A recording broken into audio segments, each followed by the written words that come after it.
కాబట్టి ఇప్పుడు ఏమైంది?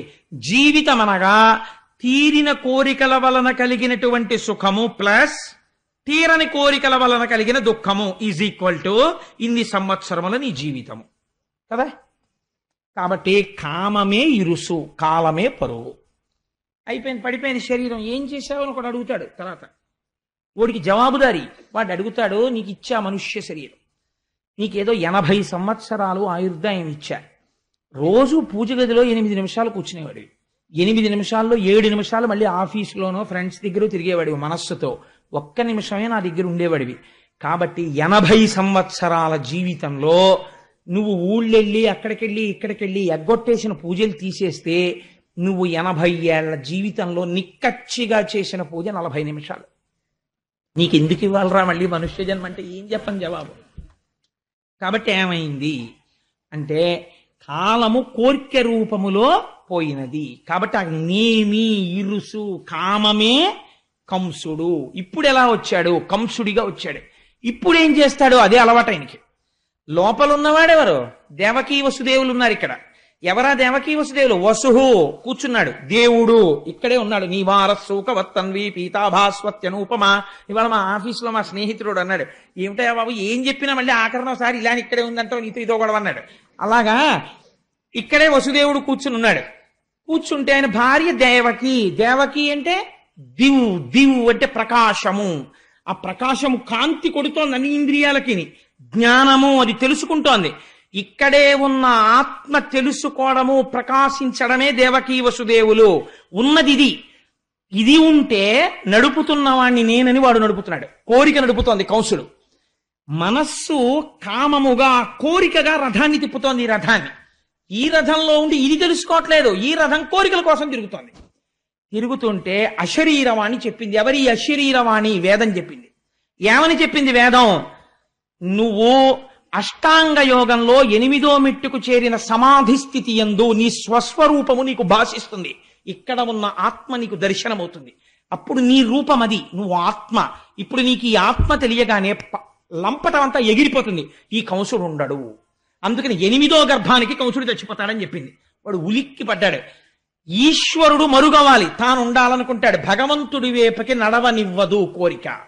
కాబట్టి ఏం చేస్తాడు? శివరాత్రి నాడు ఉదయం 8 అయ్యేటప్పటికి ఇక్కడ చక్కగా గోపూజ చేసుకుని, లోపల మనం అందరం అభిషేకం చేసుకుని, కుంకుమార్చన చేసుకుని, 12 గంటలకి ఇక్కడే పలహారం చేసి ఇంటికి వెళ్ళిపోయి మళ్ళీ సాయంకాలం 6ంటికి వచ్చి 12 వరకు పూజ చేసుకుందామండి అన్నాం అనుకోండి. అబ్బాయి ఎందుకండి బాబు, ఏదో శివరాత్రి ఆదివారం నాడు కలిసి వచ్చింది, ఇంట్లో శివ అనుకుంటే చాలదు ఏంటండి అంటాడు. మిగిలిన టైం ఏం చేస్తావు? టీవీ చూడాలి.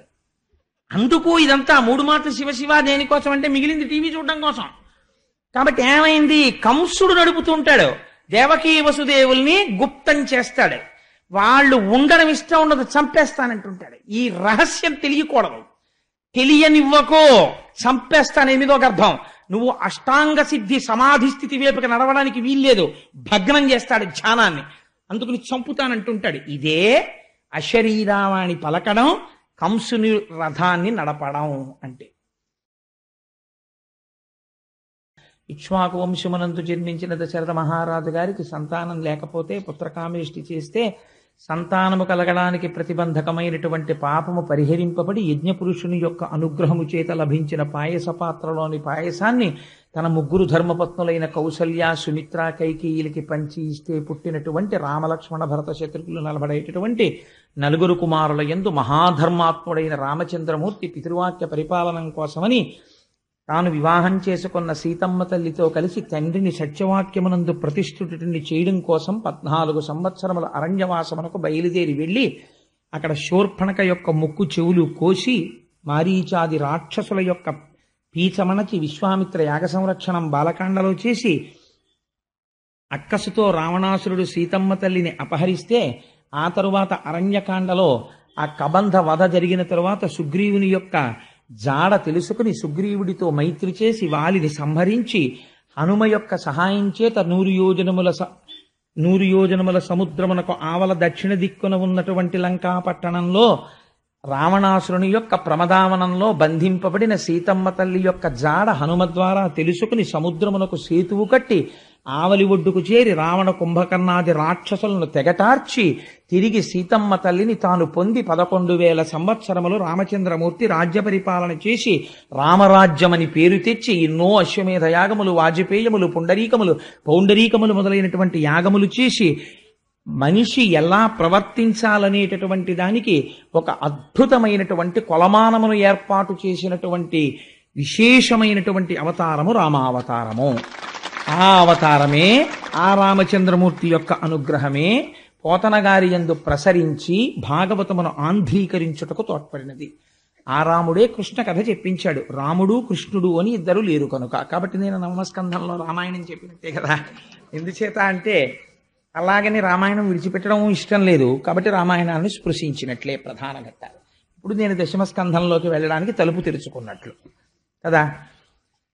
దశమస్కంధాన్ని ప్రారంభం చేస్తూ ఒక మాట చెప్తారు. పూర్వకాలంలో గోరూపాన్ని స్వీకరించి భూమి చతుర్ముఖ బ్రహ్మగారి దగ్గరికి వెళ్ళి ఏడ్చింది. మహానుభావ, భూలోకంలో ఎందరో రాజులు భూమిపతులమనేటటువంటి పేరు పెట్టుకుని పరమ దుర్మార్గమైనటువంటి పరిపాలన చేస్తూ ధర్మమును తప్పి ప్రవర్తిస్తున్నారు. ఇటువంటి వారి యొక్క మదం అణచడానికి, భూమి యొక్క భారమును తగ్గించడానికి, భూభారం అంటే మీరు ఎప్పుడు జ్ఞాపకం పెట్టుకోండి, అది కేవలము తక్కెట్లో వేసి తూచేటటువంటి కొలత కాదు. ఎన్ని ప్రాణులున్నా భూమికి ఎప్పుడూ బరువు కాదు.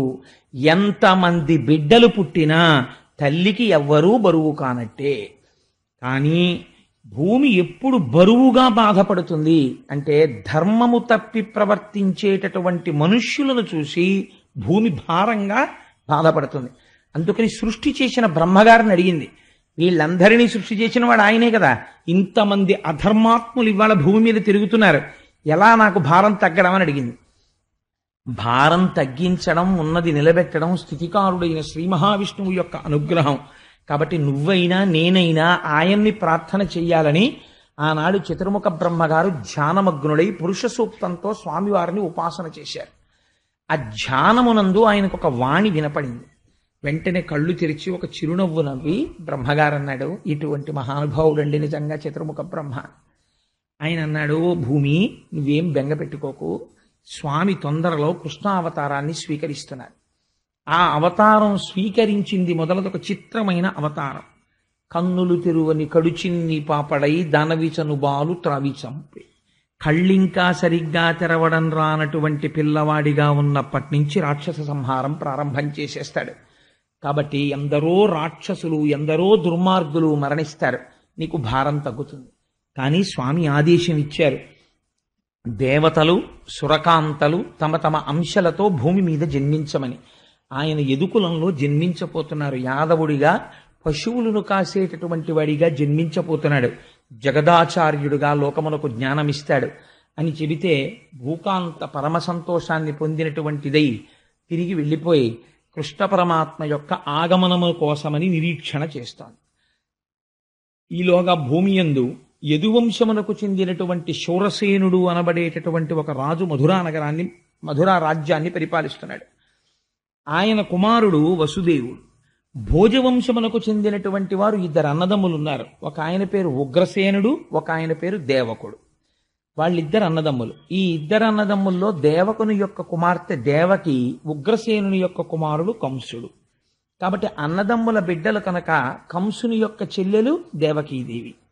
ఈ దేవకీదేవిని శూరసేనుని యొక్క కుమారుడైన వసుదేవునికిచ్చి వివాహం చేశారు. ఇక్కడే ప్రారంభం అవుతుంది. దశమస్కంధం ఉపనిషద్ రహస్యం. కాబట్టి దశమస్కంధం ప్రారంభంలోనే 1,00,000 టన్నుల ప్రశ్న ఒకటి పడుతుంది. ఆ ప్రశ్న లోపల కానీ విడిందనుకోండి, విద్యతే హృదయ గ్రంథి విడిపోయినట్టు. కాబట్టి అది చాలా పరమ పవిత్రమైనటువంటి ఆఖ్యానం, కృష్ణ జననం. కాబట్టి మీరందరూ కూడా ప్రశాంత చిత్తులై వినే ప్రయత్నం చేయండి. ఈ దేవకీ వసుదేవులకి వివాహం జరిగిన తరువాత కొన్ని వందల గుర్రాల్ని, బంగారు ఆభరణములతో అలంకరింపబడినటువంటి ఏనుగుల్ని, కొన్ని వేల రథముల నిండా బంగారాన్ని, కొన్ని వందల మంది దాసీజనాన్ని ఏర్పాటు చేసి మహానుభావుడైనటువంటి దేవకుడు తన కుమార్తెని అత్తవారింటికి పంపుతున్నాడు. పంపుతుంటే కొన్ని వేల రథములు అనుసరించి వెడుతున్నాయి రాజమార్గంలో. ఇంకా వెళ్ళడానికి సిద్ధంగా ఉంది రథం.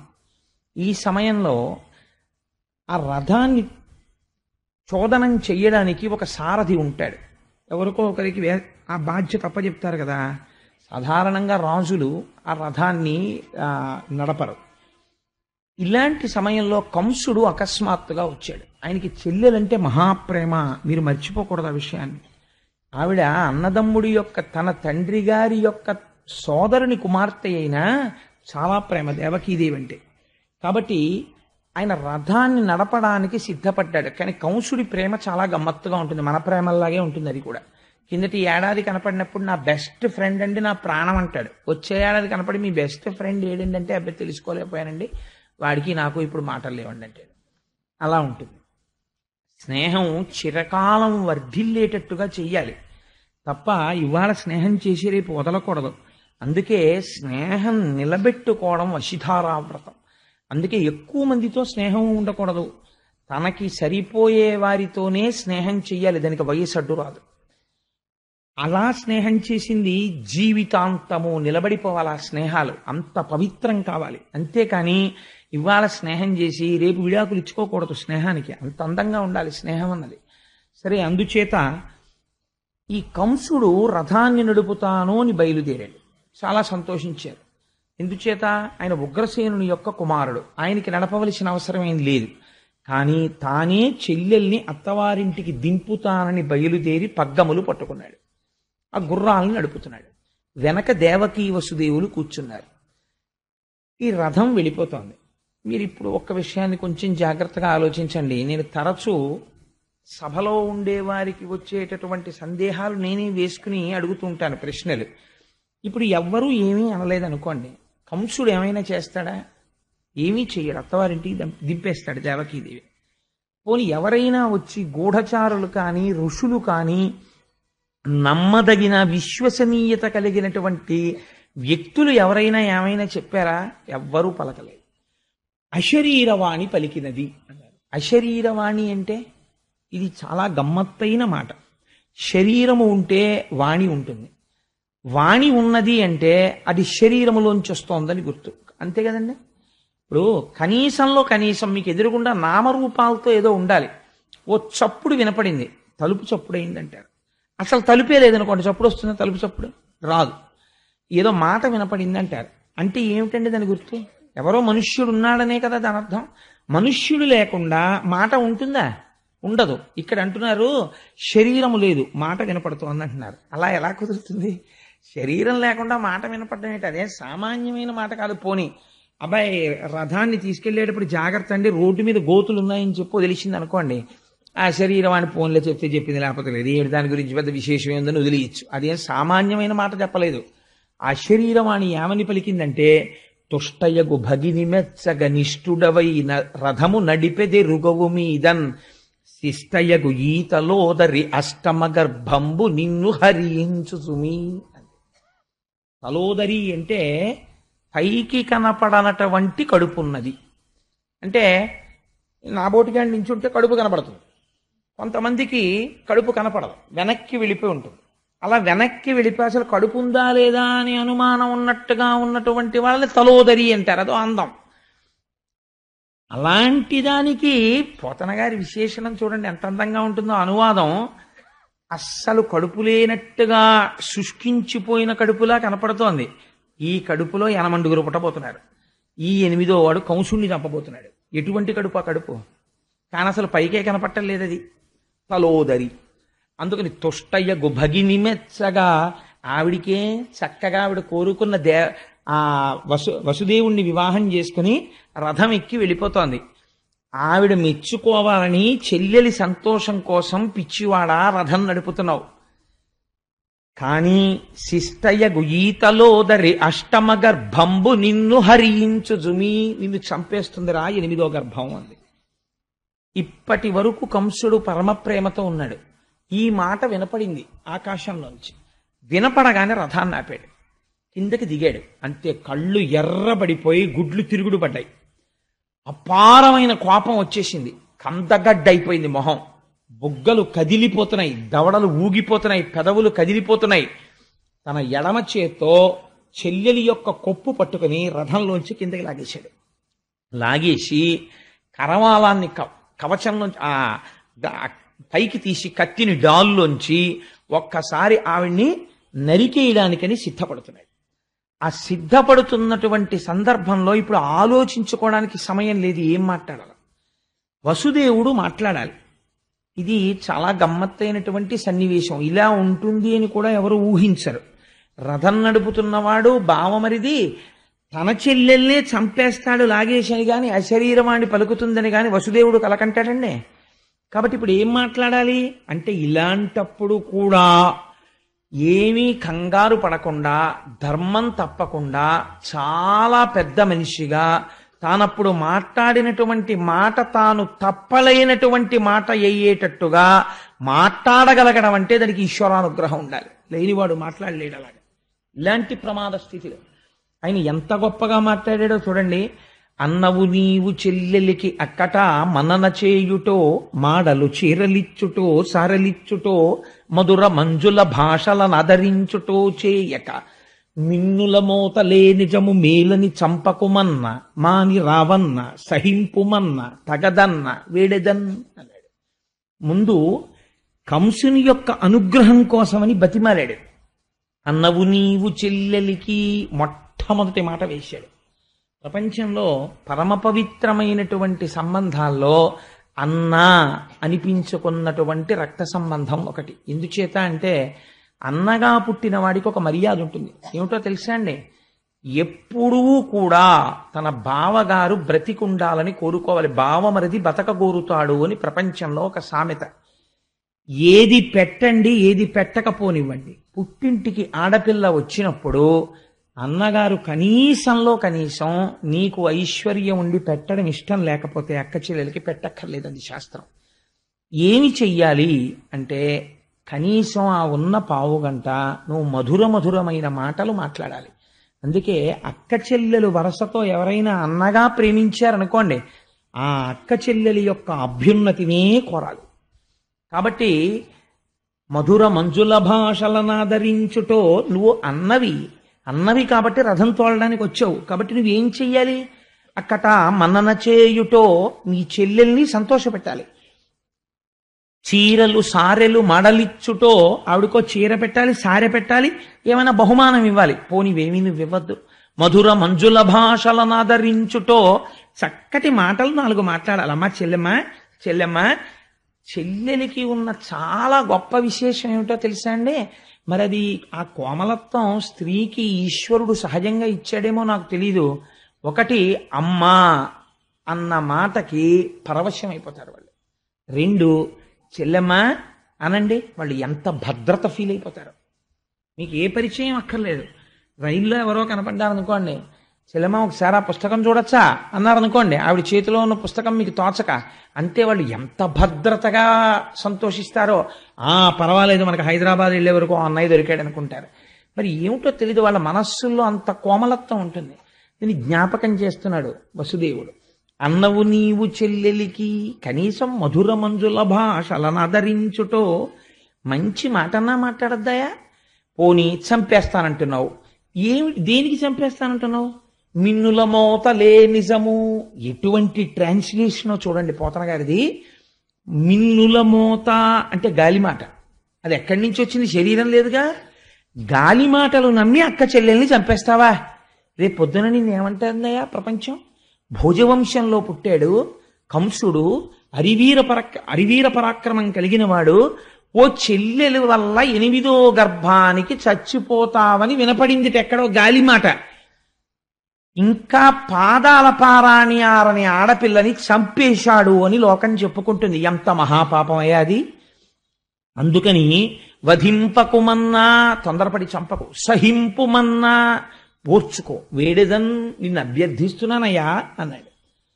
అంటే ఆయన అన్నాడు, అది మిన్నుల మోతో ఆధికారిక వాక్యమో నాకు అనవసరం. నేను చచ్చిపోతాను ఈవిడ కడుపున పుట్టిన 8వ పిల్లాడి వల్ల నాకు వినపడింది, నేను చంపేస్తానన్నాడు. అంటే ఇప్పుడు వసుదేవుడు అన్నాడు, ఏమిటో బావా, చంపేస్తాను చంపేస్తాను చంపేస్తాను అంటున్నావు. నీ అదృష్టం కొద్దీ నీ చావుకో కారణం తెలిసింది.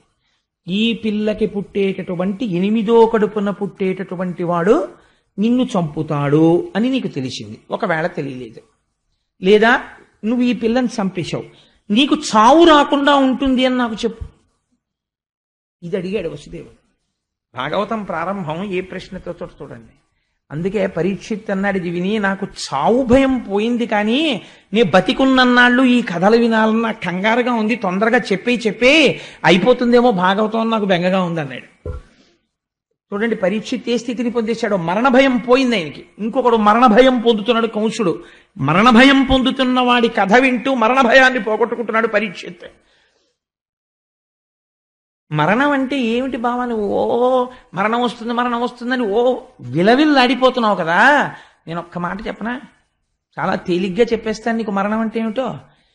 ఇక్కడ పెద్ద భూమి ఉంటే కాస్త మట్టి తీసి ఇక్కడ ఎట్టుకుని పిల్లలకి చెయ్యి చాపి చిన్నప్పుడు ఏంటంటే ఇల్లు కడిగి, ఏదో కాళ్ళు కడిగి, చేతులు కడిగి, ఆకేసి, పప్పేసి, అన్నమేసి అంటారు. అలా ఇందులో కాస్త మట్టి తీసి ఇందులో పెట్టి, ఇందులో నీళ్లు తీసి బ్రహ్మాండంలోంచి ఇందులో పెట్టి, ఇందులో ఆకాశం తీసి ఇందులో పెట్టి, ఇందులో వాయువు తీసి ఇందులో పెట్టి, ఇందులో అగ్ని తీసి ఇందులో పెట్టి, ఈ 5 కలిపి 5 కొంచెం సేపు నీళ్లలో బుడగలా తిరిగి, ఆ తర్వాత బుడగ పగిలిపోయినట్టు ఇందులో ఉన్నటువంటి భూమి అందులోకి వెళ్ళిపోయి, ఇందులో ఉన్న అగ్ని అందులోకి వెళ్ళిపోతే అదే మరణం. ఏముందని పెద్ద విశేషం ఏముంది? అసలు లోపల ఉన్నది ఎప్పుడూ ఉంటుందని బయటికి వెళ్ళిపోతుంది. ఇది వెళ్ళిపోతుంది. మళ్ళీ ఎలా వెళ్ళిపోతోంది అంటే వసుదేవుడు అన్నాడు, ఆ వెళ్ళడం కూడా ఎలా పెడుతుందో తెలుసా? వెళ్ళిపోయే ముందే తాను మళ్ళీ పుట్టవలసినటువంటి జన్మని, ఉపాధిని వెతికేసుకుంటుంది స్మరణ చేత. ఇది చాలా ముఖ్యమైన మాట, మీరు గుర్తుపట్టాలి.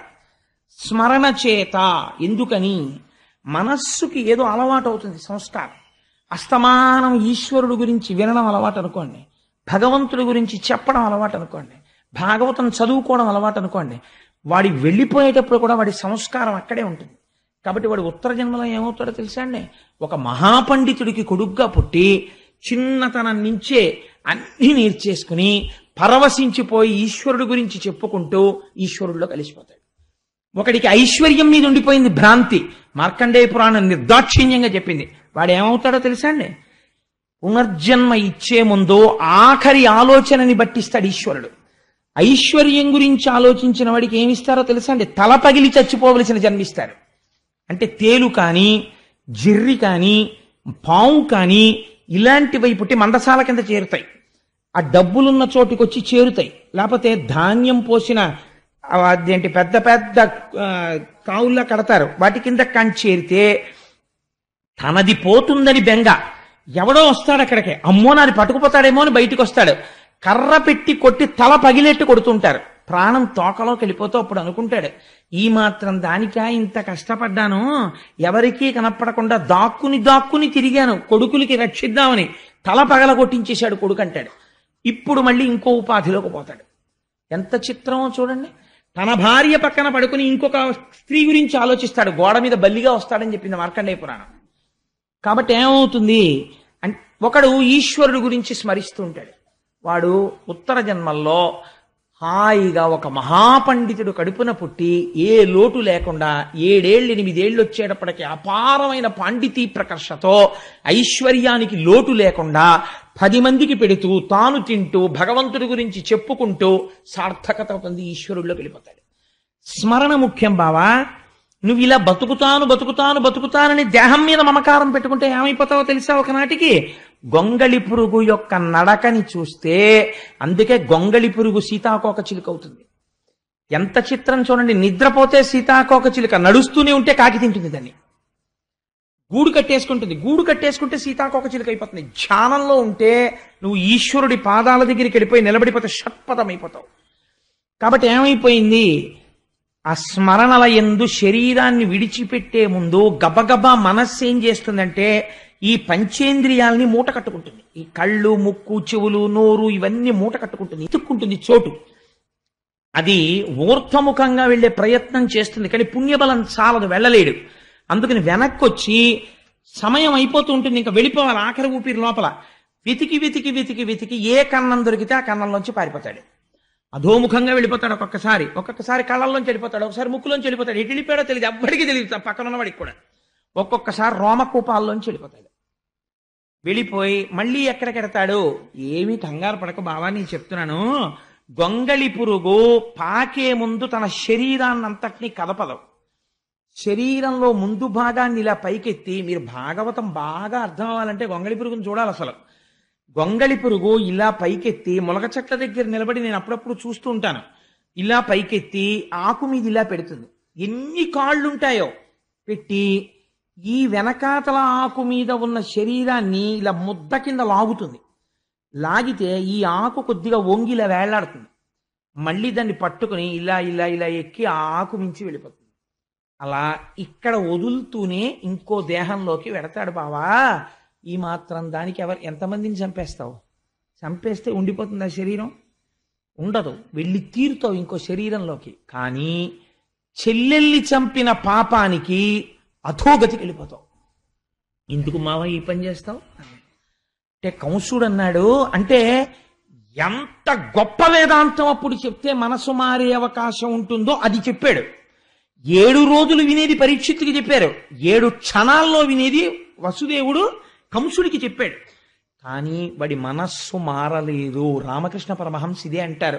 మేకు కొట్టడానికి మీరు మేకు సుత్తి పట్టుకుని గోడ మీద పెడతారు, కొడతారు. గోడ తనంత తానుగా కొంచెం గుల్లగా ఉందనుకోండి, మేకు పెడుతుంది. గోడ ఘనీభవించిపోయి భీమైపోయింది అనుకోండి, ఎంత సుత్తి పెట్టి కొట్టినా మేకు ఉంగుతుంది కానీ గోడలోకి వెళ్ళదు. అసలు ఇక్కడ ఆర్ద్రత ఉంటే చెప్పినది లోపలికి వెడుతుంది. ఇక్కడ ఏ ఆర్ద్రత లేనప్పుడు శుకబ్రహ్మ వచ్చి కూర్చున్న భాగవతం బుర్రలోకి ఎక్కదు. కాబట్టి చెప్పాడు వసుదేవుడు వేదాంతం. ఎక్కిందా కంసుడికి?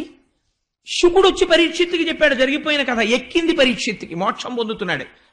పొందలేకపోయాడు కంసుడు. ఎక్కడొచ్చింది తేడా? ఇక్కడ ఆర్ద్రత లేదు. భాగవతాన్ని నువ్వు కూడా ఆ పరిశీలన చేసుకోవడం మొదలుపెట్టు.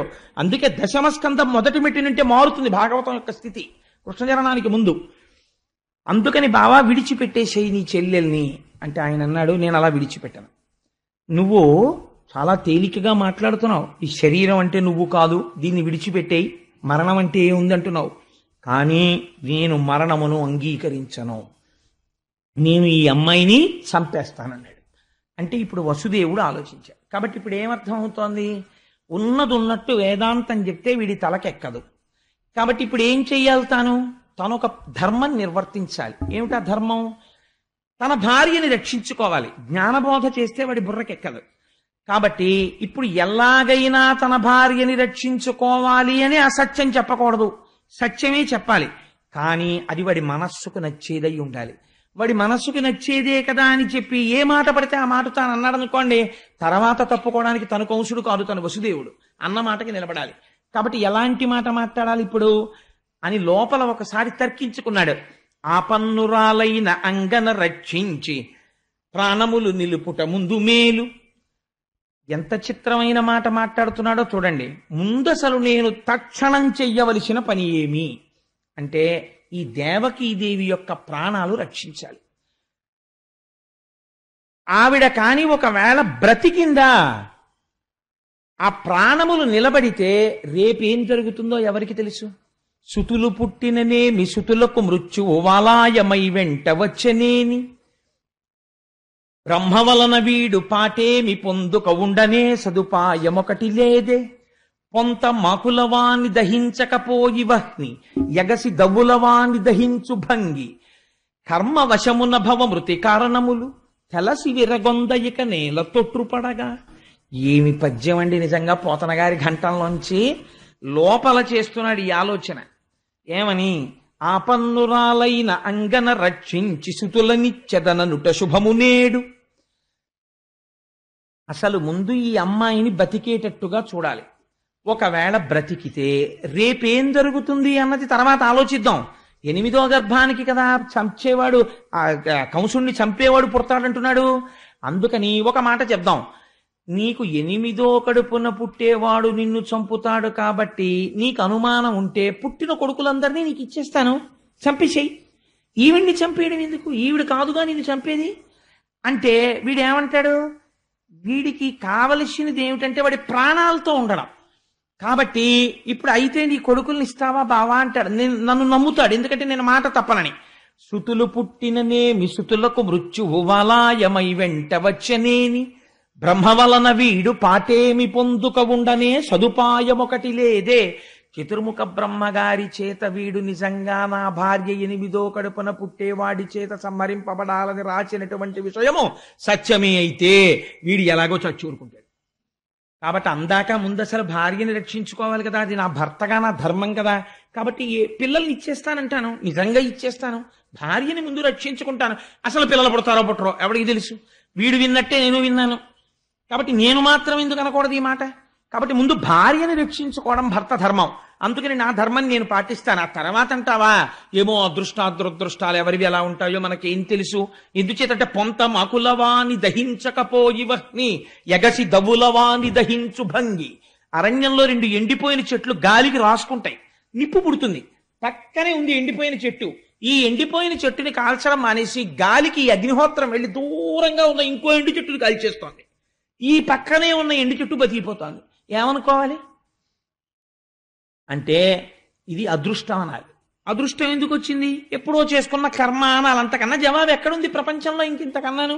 కాబట్టి ఎగసి దవులవాని దహించు భంగి కర్మ వశమున్న భవ మృతి కారణములు. ఎవడు చేసుకున్న కర్మను అనుసరించి వాడికి జన్మము మరణము వచ్చేస్తున్నాయి. భవమృతి కారణములు తెలసి విరగొందయిక నేల తొట్టుపడగా. ఇది నాకు తెలిసి నేను ఇంకెందుకు భయపడాలి. కాబట్టి నేను నా పిల్లల్ని ఇచ్చేస్తానని వీడితో ఒక మాట చెప్తాను అనుకున్నాడు. అని బావా అయితే నీకో మాట చెప్తాను.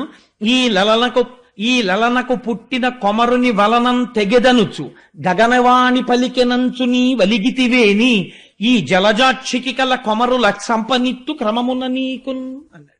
ఎటువంటి ప్రతిజ్ఞండి ఇది? బావా పిల్లల వల్ల కదా చచ్చిపోతానంటున్నావు, 8వ కడుపున పుట్టినవాడి చేత. కాబట్టి ఈ దేవకీదేవి యొక్క గర్భము నుండి ప్రతి గర్భములో వచ్చినటువంటి పిల్లవాణ్ణి నీకు తీసుకొచ్చి పుట్టగానే మావి కూడా వదలనటువంటి శిశువుని తీసుకొచ్చి నీకు ఇచ్చేస్తాను, నువ్వు చంపేసి. అప్పుడు నీకు మృత్యువు రాదు కదా. అంతేకాని నీ చెల్లెల్ని చంపడం ఎందుకు? పాపకర్మ కదా. నీకు మృత్యుహేతువుని నువ్వు చంపావనుకో అప్పుడు ప్రపంచం తప్పు పట్టదు. గగనవాణి చెప్పింది అందుకు చంపాడు అంటారు. నువ్వు ధర్మం తప్పక్కర్లేదు, నేను ధర్మం తప్పక్కర్లేదు, విడిచిపెట్టే బావా అన్నాడు. అంటే ఇప్పుడు ఈయనన్నాడు, ఇదేదో బానే ఉందిరా, బానే చెప్పాడు, ఎలా ఉంటుందో చూడండి మనిషి ఆలోచన అని. బావా నువ్వు ఎంత మంచివాడివి, నిజమే పాపమ్మ చెల్లెల్ని చంపడం ఎందుకు? మళ్ళీ ప్రేమ వచ్చింది వాడికి. ఇలాంటి ప్రేమలు ఎంత తుంటరి ప్రేమలో మీరు ఆలోచించండి. కాబట్టి అవును పాపమ్మ చెల్లెల్ని చంపడం ఎందుకు బావా, ఏమిటో నాకు ఈ ఆలోచన రాలేదు, నిజమేను బావా నువ్వంటే నాకు చాలా నమ్మకం. ఒక్కొక్కడి సత్యసంధత ఒక్కొక్కడికి చేతకానితనంగా కనిపిస్తుంది, అదో విచిత్రం ప్రపంచంలో. కాబట్టి నువ్వు నీ పిల్లల్ని తీసుకొచ్చి ఇచ్చేస్తావు కదా బావా, మీ ఇద్దరు హాయిగా వెళ్ళిపోండి అంతఃపురానికి అని రథాన్ని వదిలిపెట్టేశాడు. వెళ్ళిపోయారు దేవకీ వసుదేవులు. ఎంతో సంతోషంగా ఉన్నారు. మొట్టమొదట కొడుకు పుట్టాడు. పుట్టగానే ఇప్పుడు ఎవరి మీదకెళ్ళింది పరీక్ష? వసుదేవుడి మీదకెళ్ళింది. మీరు భాగవతంలో ఒక గమ్మత్తు గమనించాలి. 8వ గర్భాన్న పుట్టేవాడి వలన చచ్చిపోతావని గగనవాణి కంసుడికి చెప్పింది. 8వ గర్భాన పుట్టేటటువంటి పిల్లవాడి వల్ల చచ్చిపోతావంటే వీడు ఖచ్చితంగా బతకడానికి ఎన్నేళ్ళు టైం ఉందండి? కనీసం 1.5 సంవత్సరాలు చూసినా 12 ఏళ్ళు టైం ఉంది వీడికి. 12 ఏళ్ళు సమయం ఉన్నవాడు నేను చావడానికి వీల్లేదని ఆవిడ చంపేస్తానంటున్నాడు. 7 రోజుల్లో చచ్చిపోతావురా అన్నవాడు నాకేం బెంగలేదు భాగవతం చెప్పి నేను బతికేస్తానంటున్నాడు. ఎంత ఆశ్చర్యం చూడండి. సమయాన్ని ఈశ్వరుడి వైపుకి వాడడంలో ఉంది గమ్మత్తంతా. కాబట్టి పిల్లవాడు పుట్టగానే వసుదేవుడికి జ్ఞాపకం వచ్చింది ఇచ్చిన మాట. పిల్లడు పుట్టగానే తీసుకొచ్చి ఇచ్చేస్తాను అని ప్రతిజ్ఞ చేశాను అనుకుని గబగబా పిల్లాన్ని చేత్తో పట్టుకుని పలికిన పలుకుల తిరుగక బొలయక వంచనము లేక సుతుల రిపునకు అలగక ఇచ్చిన ధీరుండిల వసుదేవుండు తక్క ఇతరులు కలరే. పుట్టిన పిల్లల్ని చంపడానికి ఇస్తాను అన్న మాట తప్పకుండా సత్యసంధత పాటించడం కోసమని పుట్టిన కొడుకుని పుట్టినట్టుగా మావితో ఉన్న పిల్లాన్ని పట్టుకెళ్ళి కంసుడికి ఇచ్చేశాడు. బావా చంపేశాయి అంటే కంసుడు చూశాడు. చూసి అన్నాడు, ఎంత చిత్రంగా ఉంటాయో చూడండి మన ప్రవృత్తులు. ఆ పిల్లవాడిని చూసి వాడికి ధైర్యం వచ్చింది.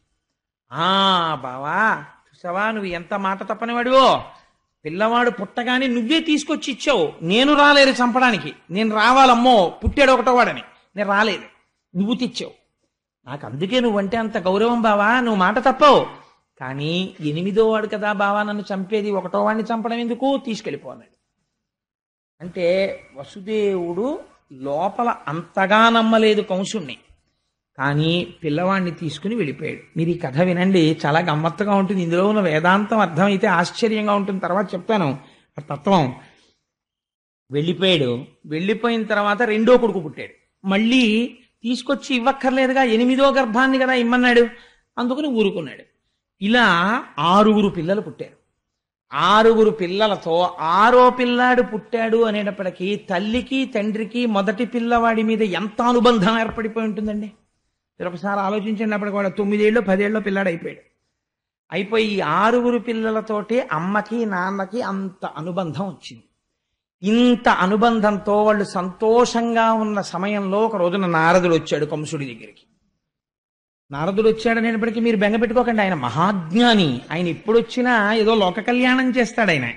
ఆయన వచ్చి అన్నాడు, ఒకనాడు నారదుండొయ్యన కంసుని ఇంటికి చనుదించి ఏకతమున మందలోపలనున్న నందాదులును వారి భార్యలు పుత్రులు బాంధవులును దేవకి మొదలుగా గల తెరవలు వసుదేవుడాదిగా గల సర్వ యాదవులును సొరలు కాని నిజము నరులు కారని తెలిపి కంసుండ నీవు రకసుడవనియు దేవమయుడు చక్రి దేవకీదేవికి పుత్రుడుగా జనించు భూతలంబును చెరప పుట్టిన చనటి దైత్యులనెల్ల సంహరించునని తెలిపి చనియదివికి.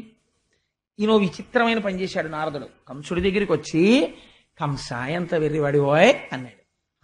నేను వెర్రివాడినా ఏమన్నాడు ఆయన అంటే, చూసావా మరి ఇంతకన్నా వెర్రితనం ఏముంటుంది, అసలు నువ్వు ఎవరిని వదిలిపెడుతున్నావో అటువంటి ఆ దేవకి మొదలుగా గల తెరవలు వసుదేవుడాదిగా గల సర్వ యాదవులను సురలు కాని నిజము నరులు కారని పల్కి, వాళ్ళెవ్వరూ మనుష్యులు కారు.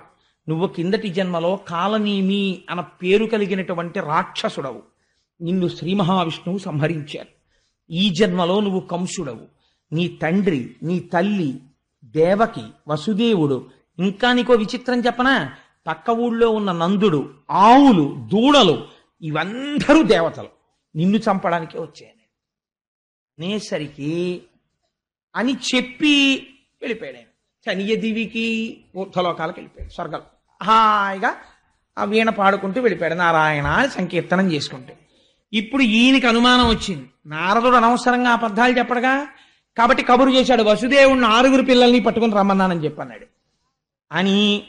అమ్మ బాబోయ్, ఇందులో ఎవడు విష్ణువాంశతో పుట్టాడో 8వ వాడికి 7 సహాయపడితే నా బ్రతుకు ఏమైపోవాలి, అందుకని ఉన్న వాళ్ళని ఉన్నట్టు సంహరించడం మంచిది అని వాడు చిత్రంగా చంపేవాడు పిల్లల్ని. 2 కాళ్ళు పట్టుకుని గిర్ర గిర్ర గిర్ర గిర్ర తిప్పి బండలకేసి కొట్టేవాడు. కొడితే పగిలిపోయేవి శరీరాలకు ఎక్కడికక్కడ. అలా 6 చంపేశాడు. చంపేసి తండ్రిని, తల్లిని, దేవకిని, వసుదేవుణ్ణి అందరినీ కారాగారంలో పెట్టేశాడు. పెట్టేసి ఇప్పుడు బకుడు, తృణావర్తుడు, పూతన ఇలాంటి వాళ్ళందరినీ పిలిచి వాళ్ళతో స్నేహం చేశాడు. వాళ్ళందరితో స్నేహం చేసి 8వ గర్భంలో పుట్టేవాడు ఖచ్చితంగా నన్ను అంతం చేయడానికే పుడుతున్నాడు అని ఆశ్చర్యంతో చాలా ఉద్వేగంతో ఎదురు చూస్తున్నాడు. ఎందుకని, ఇంకిప్పుడు బయటెక్కడో ఉండడానికి వీల్లేదు, తన కారాగారంలోనే ఉండాలి. అందులో తర్వాత వస్తున్న గర్భం 7వ గర్భం, 8వ గర్భానికి ముందు గర్భం కాబట్టి జాగ్రత్త పడిపోవాలని దేవకీ వసుదేవుల్ని అత్యంత కట్టుదిట్టమైన కారాగారంలో పెట్టాడు. రోజు తానే వెళ్ళి స్వయంగా చూస్తూ ఉండేవాడు.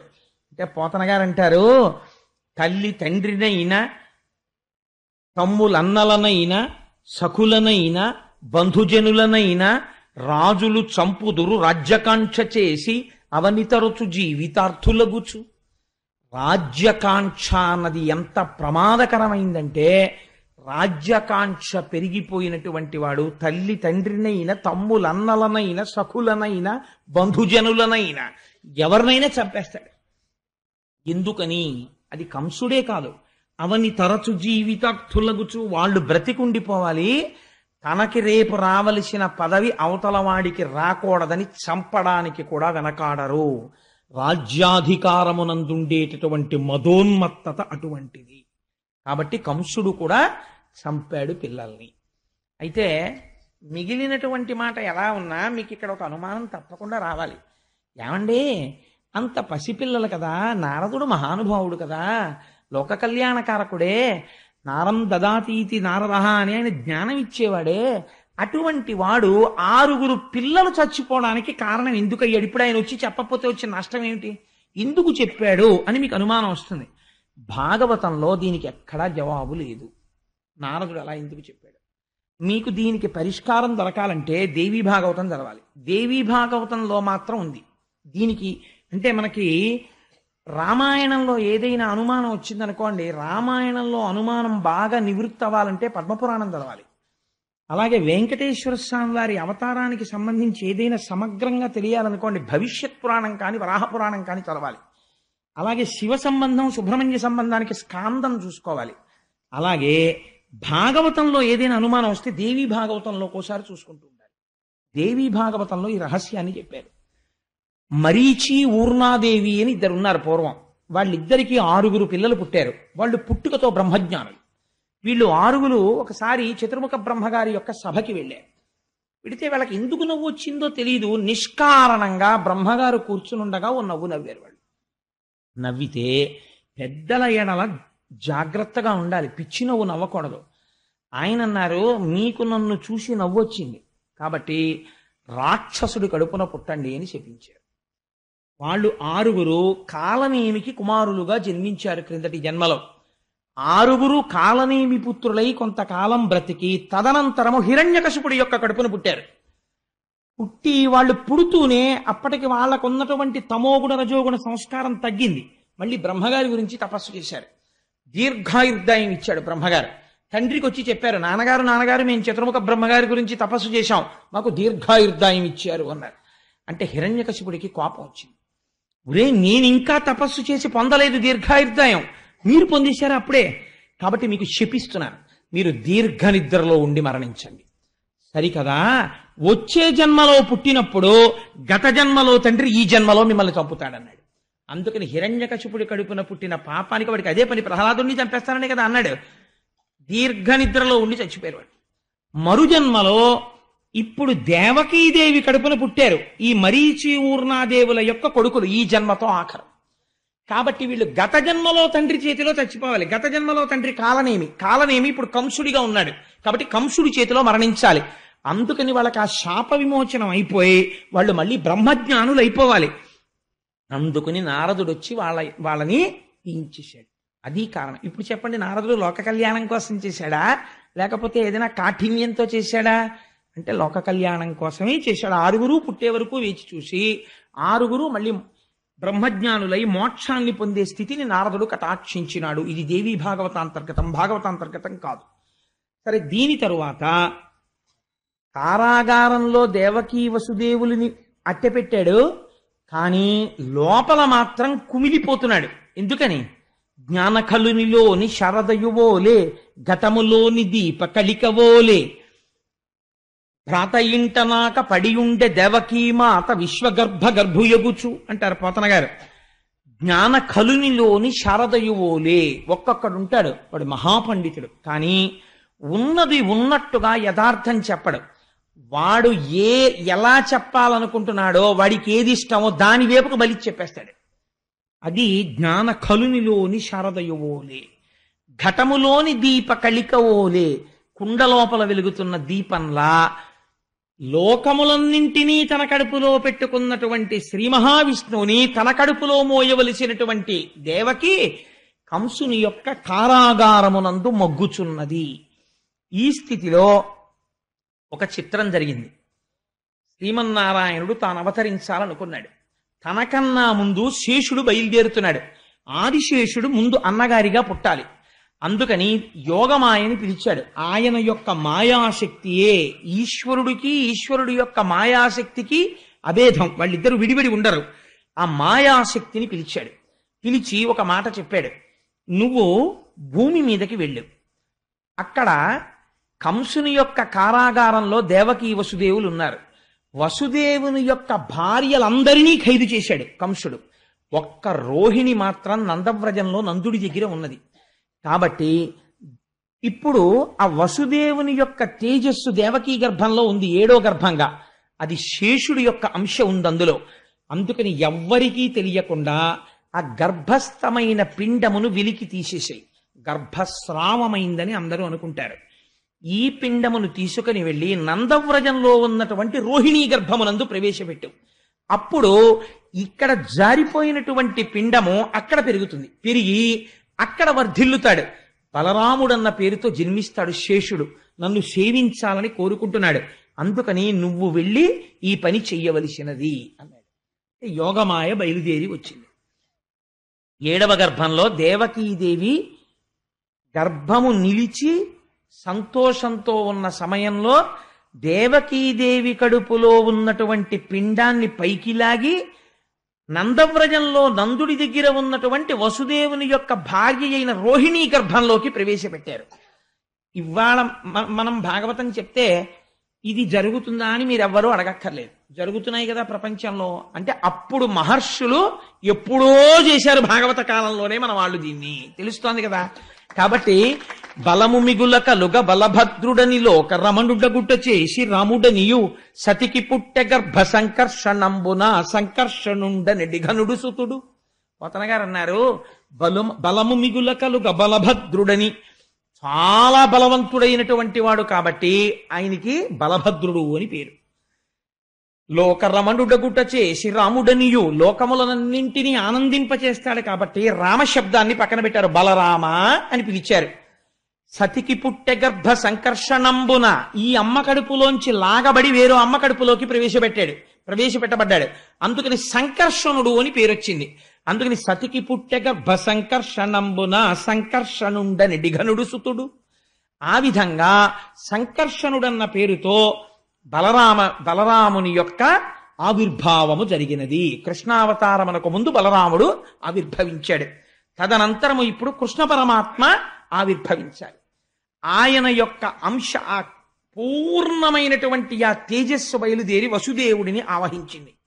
వసుదేవుడిలోంచి ఆ తేజస్సు దేవకీ గర్భంలోకి ప్రవేశించింది. నాకు చాలా ఇష్టమైనటువంటి పద్యం ఒకటి ఉంది భాగవతంలో. ఈ స్థితిలో అంటే నేను ఇలా చెప్పానని తల్లులు వేరొకలా భావించకండి. గర్భిణీ స్త్రీలకి కలిగేటటువంటి వికారములను గురించి ఇళ్లలో అనుకుంటుంటారు.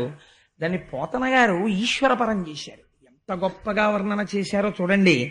సలిల మావిల నాగ జఠరార్భకునిగా నజననికై వడి ఘర్మ సలిల మొప్పే ఒగితేజమాయింతి ఉదరిఢింబకు కొల్వగదిసిన క్రియ దేహ కాంతి మిరయ పవనుడా కొర్మ గర్భస్థుని సేవింపనులపెనా మిక్కిలియార్వులమరే కుంభిని ఆలేమ కుక్షిగున చింపచొచ్చు భంగిని మంటి చొరవదనరే గగన మిందువదన కడుపులో బాలు సేవలకు రూపుమెరసి వచ్చినట్టు బయలు వంటి నడుము బహుళమయ్యను పంచభూతమయుడులోన బొదల సతికి. సాధారణంగా గర్భిణి అయినటువంటి స్త్రీలకి కొంచెం శరీరమునందు బరువు పెరగడం చేత చెమటలు పడుతుంటాయి తరచు. అలాగే శరీరమునందు విశేషమైనటువంటి శ్రమ చేత నిట్టూర్పులు కలుగుతుంటాయి, ఊపిరి భారంగా తీస్తుంటారు. మట్టి తినే అలవాటు కొంతమందికి ఉంటుంది. మట్టి తినాలని లేకపోతే ఏదో విచిత్రమైనటువంటి కోరికలు పుడుతుంటాయి, అది తినాలి ఇది తినాలి అని. కాబట్టి పోతన గారు అంటున్నారు, పంచభూతాలు ఉన్నాయి కదా, పృథివాపస్తేజో వాయురు ఆకాశాలు. ఇందులో నీటికి కోరిక పుట్టిందిట. ఆ కడుపులో లోకములన్నింటినీ పరిపాలించేటటువంటి పరబ్రహ్మం ఉన్నాడు. కాబట్టి మేము సేవించద్దు అని జలములు తమ అంశగా వెళ్ళి దేవకీదేవికి చెమటగా మారాయి. అలాగే అగ్నిహోత్రం ఉంది బయట, తేజస్సు. ఈ తేజస్సు మేము వెళ్ళి స్వామిని అర్చించుకోవాలని దేవకీదేవిలో ఉన్నటువంటి తేజస్సుగా మారి మరింత ప్రౌఢమైంది. గాలి మేము ఈశ్వరుణ్ణి సేవించాలి కదా అని బాగా లోపలికి వెళ్ళి కృష్ణ పరమాత్మకి తగిలి నమస్కరించి విట్టూర్పుగా పైకొచ్చిందిట. మట్టి లోపల ఈశ్వరుడికి తగలాలన్న కోరికతో దేవకీదేవికి మట్టి తినాలన్న కోరికగా మారి ఆవిడ తింటే లోపలికి వెళ్ళి కృష్ణుణ్ణి సేవించుకుందిట. ఆకాశం పరమాత్మని సేవించుకోవాలన్న కోరిక కలిగి స్వామి శయనించినటువంటి ఈ ప్రాంతం ఉంటుందే, ఇది ఇప్పటి వరకు సన్నని నడుమున్నటువంటి దేవకికి విశాలమైన నడుమైందిట. కాబట్టి ఆకాశం పెరిగిందిట, కృష్ణుణ్ణి సేవిస్తోందిట. ఇలా గర్భిణి అయినటువంటి దేవకీదేవిని కృష్ణుడు కడుపులో ఉన్నందుకు 5 భూతములు సేవించాయన్నారు. ఈశ్వరానుగ్రహం ఎలా ఉంటుందో నిజంగా మహానుభావుడు ఒక గర్భిణీ స్త్రీ పొందేటటువంటి అవస్థని ఈశ్వరానుగ్రహంగా మార్చి దర్శనం చేయడంలో పోతనగారి స్థితిని మీరు చూడండి. ఆ దృష్టికోణం ఉన్నవాడు బ్రహ్మం కాకపోతే ఇంకేమవుతాడండి? అటువంటి పోతనగారి పద్యాలు, అటువంటి ఆంధ్రదేశంలో మనం పుట్టి పోతనగారి పద్యాలు చెప్పుకోకపోతే ఇంకా మనం నిజంగా ఆయనకి వారసులమని ఏ ముఖం పెట్టుకుని చెప్పుకుంటాం? అంతటి మహానుభావుడైన. కాబట్టి లోపల కృష్ణ పరమాత్మ పెరుగుతున్నారు. ఇక్కడ నేను మీకు ఒక చిన్న తత్వం గురించి ఒక మాట చెప్పాలి, లేకపోతే మీరు నా మీద కోపడతారు. రథంలో బయలుదేరినప్పుడు దేవకీ వసుదేవులు కంసుడు సారథ్యం చేసేటప్పుడు ఆయన మనస్సులో ఏమీ ఖేదభావన లేదు కదా, దేవకి ఎందు ప్రేమతో ఉన్నాడు. మరి అశరీరవాణి ఎందుకు పలికినది అంటే, మీరు బాగా జాగ్రత్తగా గమనిస్తే మీకు ఈ తత్వం అర్థమైందనుకోండి, మీకు ఉపనిషత్తు అర్థమైనట్టు. ఏమవుతుంది అంటే, ఈ కంసుడు ఎవరు? క్రిందటి జన్మలో కాలనేమి. కాలనేమి అనగా ఏమి? నేమి అంటే ఇరుసు, కాలము అంటే చక్రము. కాలం ఎప్పుడు ఆగదు కదండి, వెళ్ళిపోతూ ఉంటుంది. అది కాలచక్రం, కాలచక్రం అంటారు. ఈ పరిగెత్తే చక్రానికి ఒక ఇరుసు ఉండాలి ఆధారంగా. ఆ ఇరుసు ఉండకపోతే చక్రాలు పరిగెత్తావు. ఈ ఇరుసు ఏమి అంటే, కాలనేమి అనగా కాలమనబడేటటువంటి పరిగెత్తుతున్న చక్రాలకి ఇరుసుయే కామము. కామం అనగా అస్తమానం నేను కామం అన్నప్పుడల్లా మీరు తుచ్చ కామం గురించి నేను మాట్లాడుతున్నాను అనుకోకండి. కామం అనగా కోరిక, అంతే, కోరికే. మీరు ఒక్క విషయం ఆలోచించండి. నేను ఎప్పుడో పుట్టాను. నేను ఇలాంటి హీనోపమానాల్ని సభలో ఉన్న ఎవరి మీద నేను ప్రయోగం చేయను, అందుకని నా మీద పెట్టుకుంటుంటాను. అంత మాత్రం చేత వీడిటువంటి నీచుడని మీరు లోపల ఒక అభిప్రాయం పెంచుకోకండి. అది నేను ఎవరి మీద పెట్టడం నాకు ఇష్టం ఉండదు. ఈశ్వర స్వరూపమైన సభకి నమస్కారం అన్న తర్వాత నేను ఎప్పుడో పుట్టాను. పుట్టిన తరువాత నాకేం తెలియదు, నేను ఎక్కడో పడుకుని ఉండుంటాను బహుశా. కొంచెం పెద్దవాడిని అయ్యాను. నా మొదటి కోరిక ఏమి? ఎప్పుడూ మా అమ్మ గుండెల మీద పడుకోవాలి అని అయి ఉంటుంది. ఎందుకంటే అది భయాన్ని పోగొట్టే స్థానం. అమ్మ ఒళ్ళో ఉన్నా, అమ్మ గుండెల మీద ఉన్నా అస్సలు భయం ఉండదు. ఎంత గొప్పవాళ్ళు ఎత్తుకొనివ్వండి, అమ్మ లోపలికి ఎడుతుంటే అమ్మా అని చేతులు వేసేస్తాం, ఎందుకంటే అది భయరహిత స్థానము. కాబట్టి మొదటి కోరిక ఏమి? అమ్మతో ఉండుట. తర్వాత అమ్మ ఎవరిని చూపించింది? నాన్నగారిని చూపించింది. ఇప్పుడు ఏమిటి కోరిక? నాన్నగారి సైకిల్ ఎక్కడం, నాన్నగారితో వెళ్ళడం, నాన్నగారి కాళ్ళెట్టుకోవడం, నాన్నగారితో ఆడుకోవడం, నాన్నగారు హార్మోనియం వాయిస్తూ పాట పాడుతుంటే పక్కన కూర్చుని వినడం, నాన్నగారు శంకర శతకంలో పద్యాలు రాసుకుంటుంటే పక్కన కూర్చుని చూస్తూ ఉండడం, నాన్నగారు ఆసువుగా శంకరుడి మీద పద్యాలు చెప్తుంటే విని పొంగిపోతుండడం. అది ఒకనాడు కోరిక. ఆ తరువాత ఏమైనది? ఏదో చదువుకోవాలని కోరిక. ఆ తర్వాత ఏమైంది? ఒక ఆవిడ్ని పెళ్లి చేసుకోవాలని కోరిక. తర్వాత ఏమైంది? ఓ 2 పిల్లలు పుడితే బాగుండు, అది ఓ కొడుకో కూతురు అయితే బాగుండు, పుట్టారు. ఆ తర్వాత ఏమైంది? వాళ్ళిద్దరూ బాగా యోగ్యులైతే బాగుండు. ఆ తర్వాత ఏమైంది? ఆ కొడుకు ఏదో ఇంజనీర్ అయితే బాగుండు, వాడు అవుతున్నాడు. ఆ తర్వాత ఏమవుతుంది? వాడికి ఒక మంచి కంపెనీలో ఉద్యోగం వస్తే బాగుండు, వస్తుంది. వాడికి నెలకి నేను గంట సేపు లెక్క పెట్టేంత డబ్బు జీతంగా వస్తే బాగుండు, వస్తుంది. నా కూతురుకు ఒక మంచి సంబంధం వస్తే బాగుండు, దాన్ని కడుపులో పెట్టుకునే అత్తారు వస్తే బాగుండు, వచ్చారు. పెళ్ళయింది, దాని కడుపున మంచి పిల్లలు పుట్టారు, వాడికి పిల్లలు పుట్టారు. అయితే నేనేం అవుతున్నాను? మీరు ఒక్కసారి ఆలోచించండి. ఈ కోర్కెల రూపంలో నా జీవిత కాలము వెళ్ళిపోతోంది కదా. ఈ కోర్కెలు కనపడుతున్నాయి. ఇప్పుడు వాట్ ఈజ్ యువర్ అచీవ్మెంట్ అని ఎవరైనా అడిగారు అనుకోండి, ఏమి సాధించారు మీరు? ఇలా చెయ్యేసుకు చెప్పండి. నాకు అన్నారు, పుట్టానండి, పెరిగానండి, ఒక ఆవిడ్ని పెళ్ళాడానండి, 2 పిల్లల్ని కన్నానండి, వాళ్ళు చదువుకుంటున్నారండి, ఏదో ఇప్పటికి ఇన్ని లక్షలు సంపాదించానండి ఎఫ్సీలో పనిచేసి, అందులో ఇంత తినేశానండి కడుపుకి, ఏదో ఇంత బ్యాంకులో వేశాను, ఓ ఇల్లు కట్టాను, ఈ మధ్య అపార్ట్మెంట్లో ఫ్లాట్ కొనుక్కుని గృహప్రవేశం చేశాను. ఇంతకు మించి ఇన్ టర్మ్స్ ఆఫ్ డిజైర్స్ మీకున్న కోర్కెలు తీరితే సుఖములుగా, తీరని కోరికలైతే దుఃఖములుగా. ఏదో నేను డాక్టర్ అవుదాం అనుకున్నానండి, అవలేకపోయాను, అందుకు ఏడుస్తుంటాను అప్పుడప్పుడు. అసలు ఆ కోరికుంటే నేను ఉదాహరణకి చెప్తున్నాను అంతే. కాబట్టి ఇప్పుడు ఏమైంది? జీవితం అనగా తీరిన కోరికల వలన కలిగినటువంటి సుఖము ప్లస్ తీరని కోరికల వలన కలిగిన దుఃఖము ఈజ్ ఈక్వల్ టు ఇన్ని సంవత్సరముల నీ జీవితము కదా. కాబట్టి కామమే ఇరుసు, కాలమే పరువు.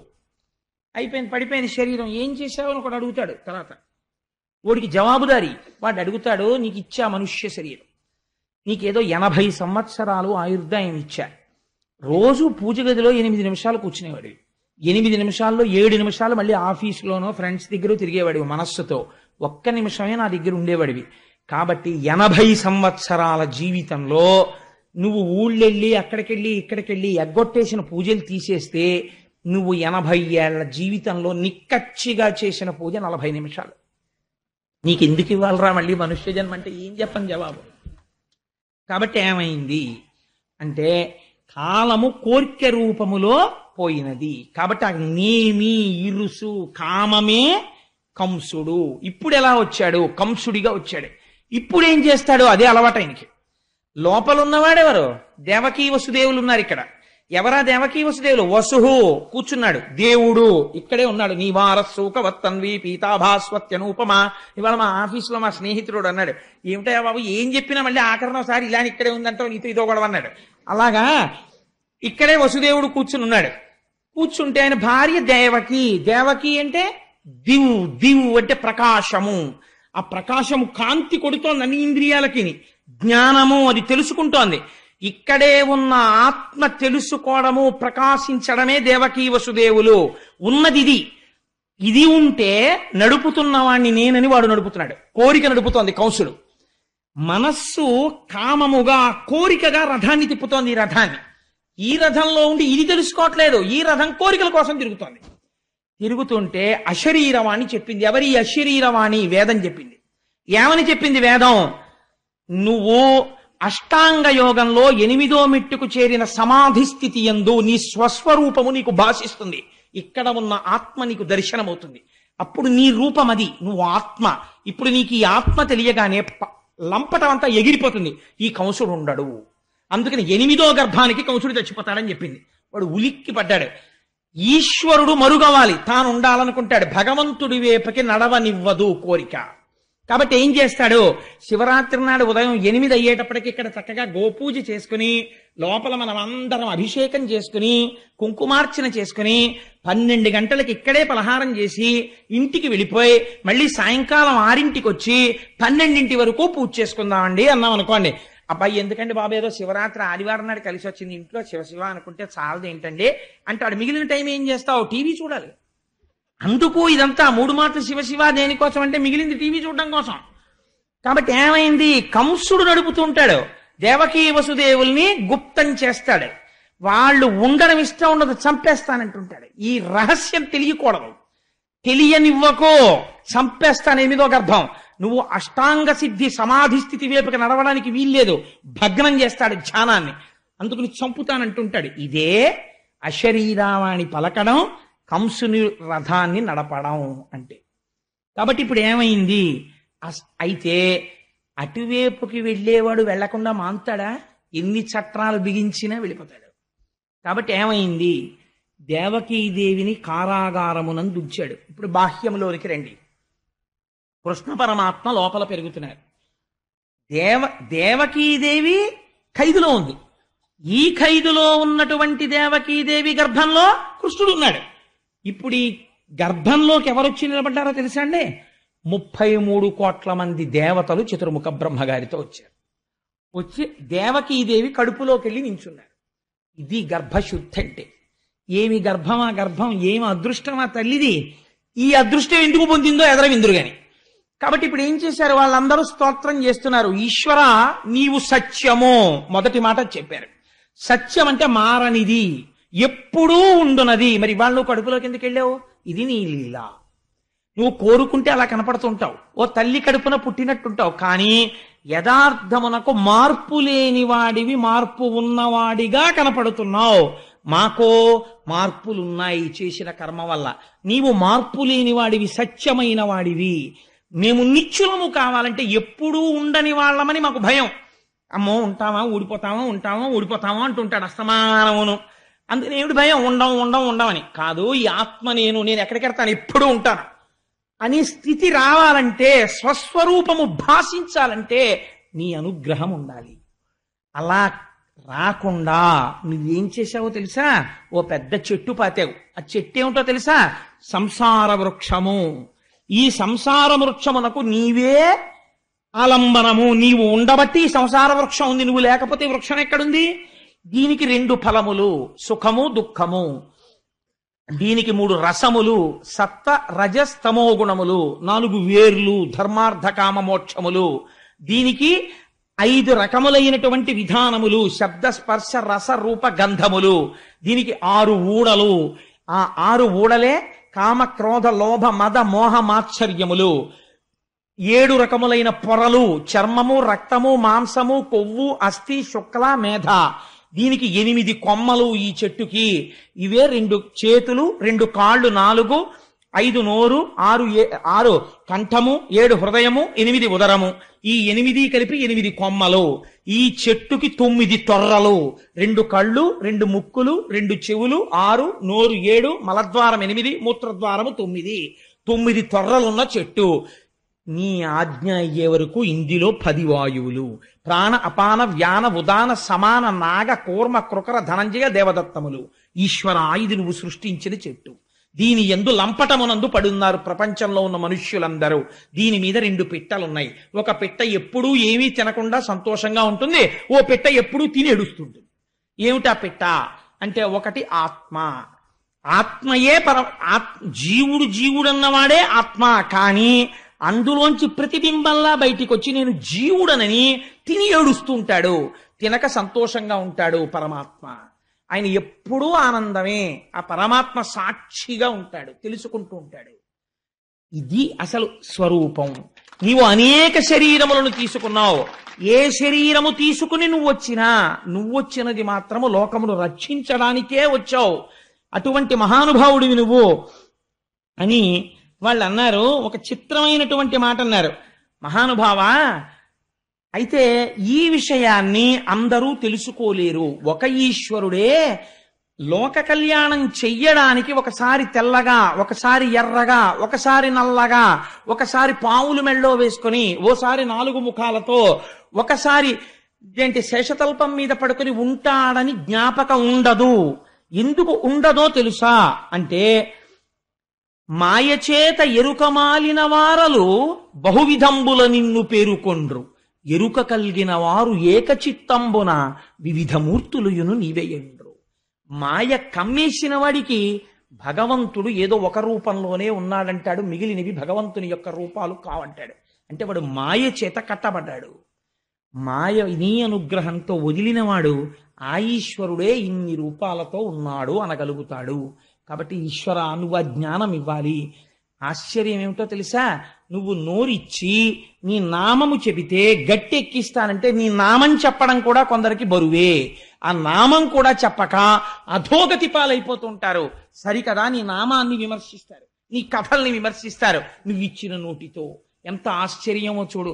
చెప్పడం చెప్పేస్తున్నారు, విమర్శించడం విమర్శిస్తున్నారు. అధోగతుల పాలైపోయాక తెలుసుకుంటారు ఏమైపోయారు.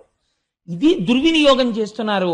లోకం ఇలా నడుస్తోంది. కానీ మాయందు అనుగ్రహించి, మహానుభావ, ముచ్చిరియున్నది లోకము నిచ్చలుకం సాధి కలులు నిర్దయులేచన్ మచ్చిక కావవలయును విచ్చేయుము తల్లి కడుపు వెడలిబుకుందా.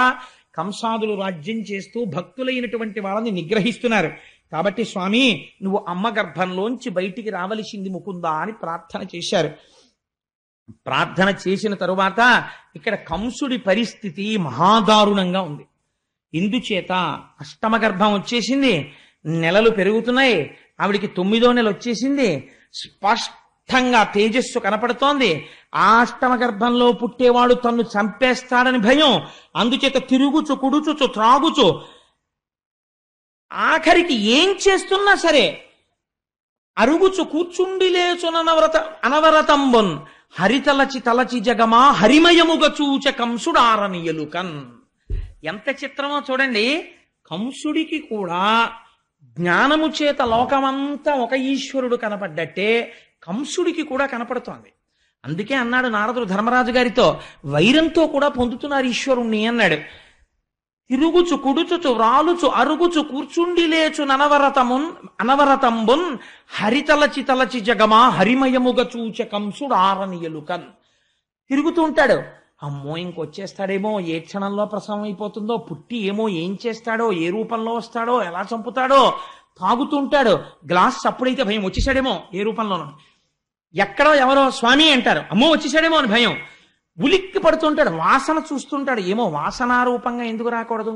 ఇంతకుముందు హిరణ్యకశిపుల్ని వాళ్ళందరినీ చిత్రంగా చంపాడు. హిరణ్యకశిపో ఉపాఖ్యానానికి సంబంధించిన రహస్యం ఎక్కడ చెప్పాడో తెలుసా అండి ఆయన? బలిచక్రవర్తి ఉపాఖ్యానంలో చెప్పాడు శ్రీమన్నారాయణుడు. మీ తాతోడు ఉండేవాడయ్యా, వాడు నా కోసం వెతికాడు నన్ను చంపుదామని, వైకుంఠానికి వచ్చాడో సార్ నా కోసం, నేను ఏం చేశానో తెలుసా?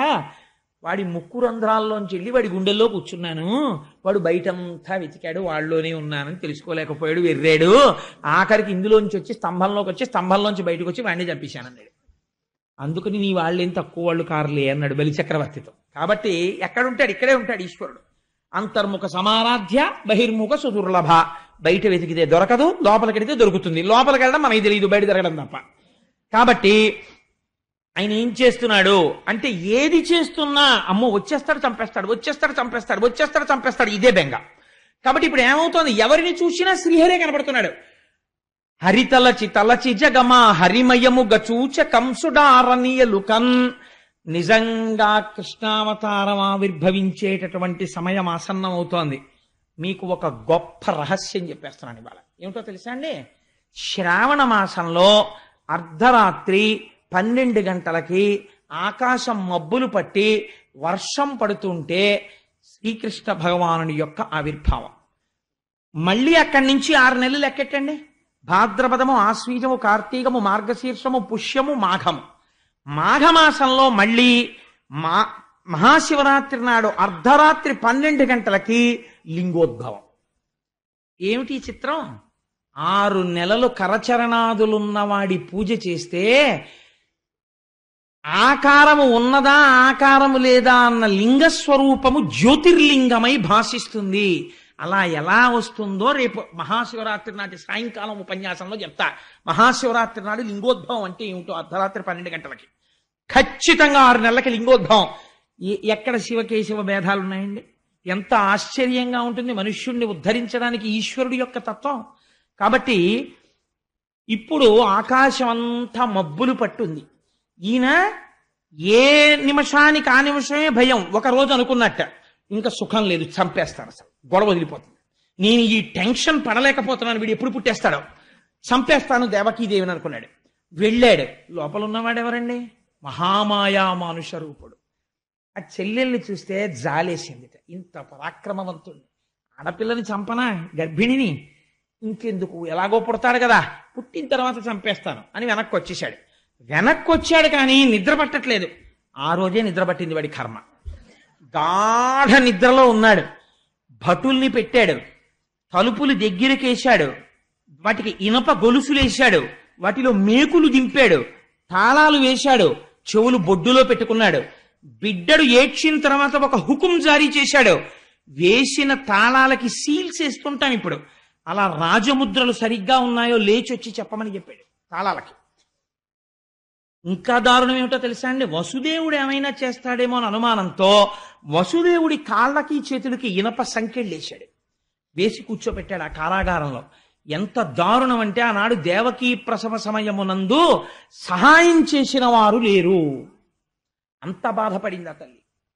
అటువంటి స్థితిలో అర్ధరాత్రి 12 గంటల వేళ జలధరదేహునాజాను చతుర్బాహు సరసీరుహక్షు విశాలవచ్చు జారు గదా శంఖచక్ర పద్మ విలాసు కంఠ కౌస్తుభమణికంతి భాను కమనీయ కటిసూత్ర కంకణ కేయూర శ్రీవత్సలాంఛనంచిత విహారు మరుకుండల ప్రభాయుత కుంతలలలాటు వైఢూర్య మణిగణవర కిరీటు బాలు పూర్ణేందు రుచిజాలు భక్త లోకపాలు సుగుణాలవాలు కృపావిశాలు చూచి తిలకించి పులకించి చొజ్జమంది. నల్లటి మొబ్బెలా ఉంటుందో అటువంటి కాంతితో పట్టు పీతాంబరం కట్టుకుని శంఖచక్ర గదా పద్మములను ధరించినటువంటి వాడై మహానుభావుడు మంచి వజ్ర వైఢూర్యములు పొదగబడినటువంటి కిరీటంతో మంచి నల్లటి కుంతలములతో చెవులకు పెట్టుకోబడినటువంటి కర్ణాభరణముల యొక్క కాంతి గండస్థలముల యందు ప్రకాశిస్తూ ఉండగా మెడలో ఆ శ్రీవత్సమ కౌస్తుభం అనేటటువంటి రత్నాన్ని ధరించి శ్రీవత్సమన్న పుట్టుమచ్చతో సమస్త లోకములు కొలిచేటటువంటి పాదపద్మములతో చంటి పిల్లవాడిగా వసుదేవుడికి దర్శనమిచ్చాడు. అటువంటి పిల్లవాణ్ణి చూసి నిజంగా వసుదేవుడు సంకెళ్లలో ఉన్నాడు. ఏమి పద్యం వేసేశారండి! పోతన గారు దర్శనం చేస్తూ కళ్ళ నీళ్లు చిప్పిల్లి ఘంటంగా జరిగింది. జలధరదేహు నాజాను చతుర్బాహు సరసీరుహక్షు విశాలవక్షు జారు గదా శంఖచక్ర పద్మ విలాసు కంఠ కౌస్తుభమణి కంతిభాను కమనీయ కటిసూత్ర కంకణ కేయూర శ్రీవత్సలాంఛనంచిత విహారు మరుకుండల ప్రభాయుత కుంతలలాటు వైఢూర్య మణిగణ వరకిరీటు బాలు పూర్ణేందు రుచిజాలు భక్త లోకపాలు సుగుణాలవాలు కృపావిశాలు చూచి తిలకించి పులకించి చోద్యమంది ఉబ్బి చెలరేగి వసుదేవుడు ఉత్సహించే. పొంగిపోయాట పిల్లాన్ని చూసి. పొంగిపోయి అన్ని లోకములను కాపాడేటటువంటి వాడు నాకు కొడుకుగా పుట్టాడు. మామూలుగా కొడుకు పుడితేనే గోదానం చేస్తారు, వస్త్రదానం చేస్తారు, హిరణ్యదానం చేస్తారు. నాకు శ్రీమన్నారాయణుడు కొడుకుగా పుట్టాడు, నేను ఎన్ని చెయ్యాలి? కానీ కొడుకు పుట్టినప్పుడు సచేల స్నానం చెయ్యాలి. నేను స్నానం చెయ్యడానికి కూడా లేదని స్నానము చేయక రామిని ఆనందరసాబ్ధిమగ్నుండై ధేనువులను 10,000 విప్రులకును మానసికముగా ధారవోసమరి ఇచ్చుటకొన్. వెంటనే ఆ కృష్ణ దర్శనంతో కృష్ అంటే నిరతిశయ ఆనంద రూపుడు. ఆ ఆనందంలో తాను స్నానం చేసేసట. స్నానం చేసేసి ఒక్కసారి నీళ్లు ముట్టుకున్నట్ట.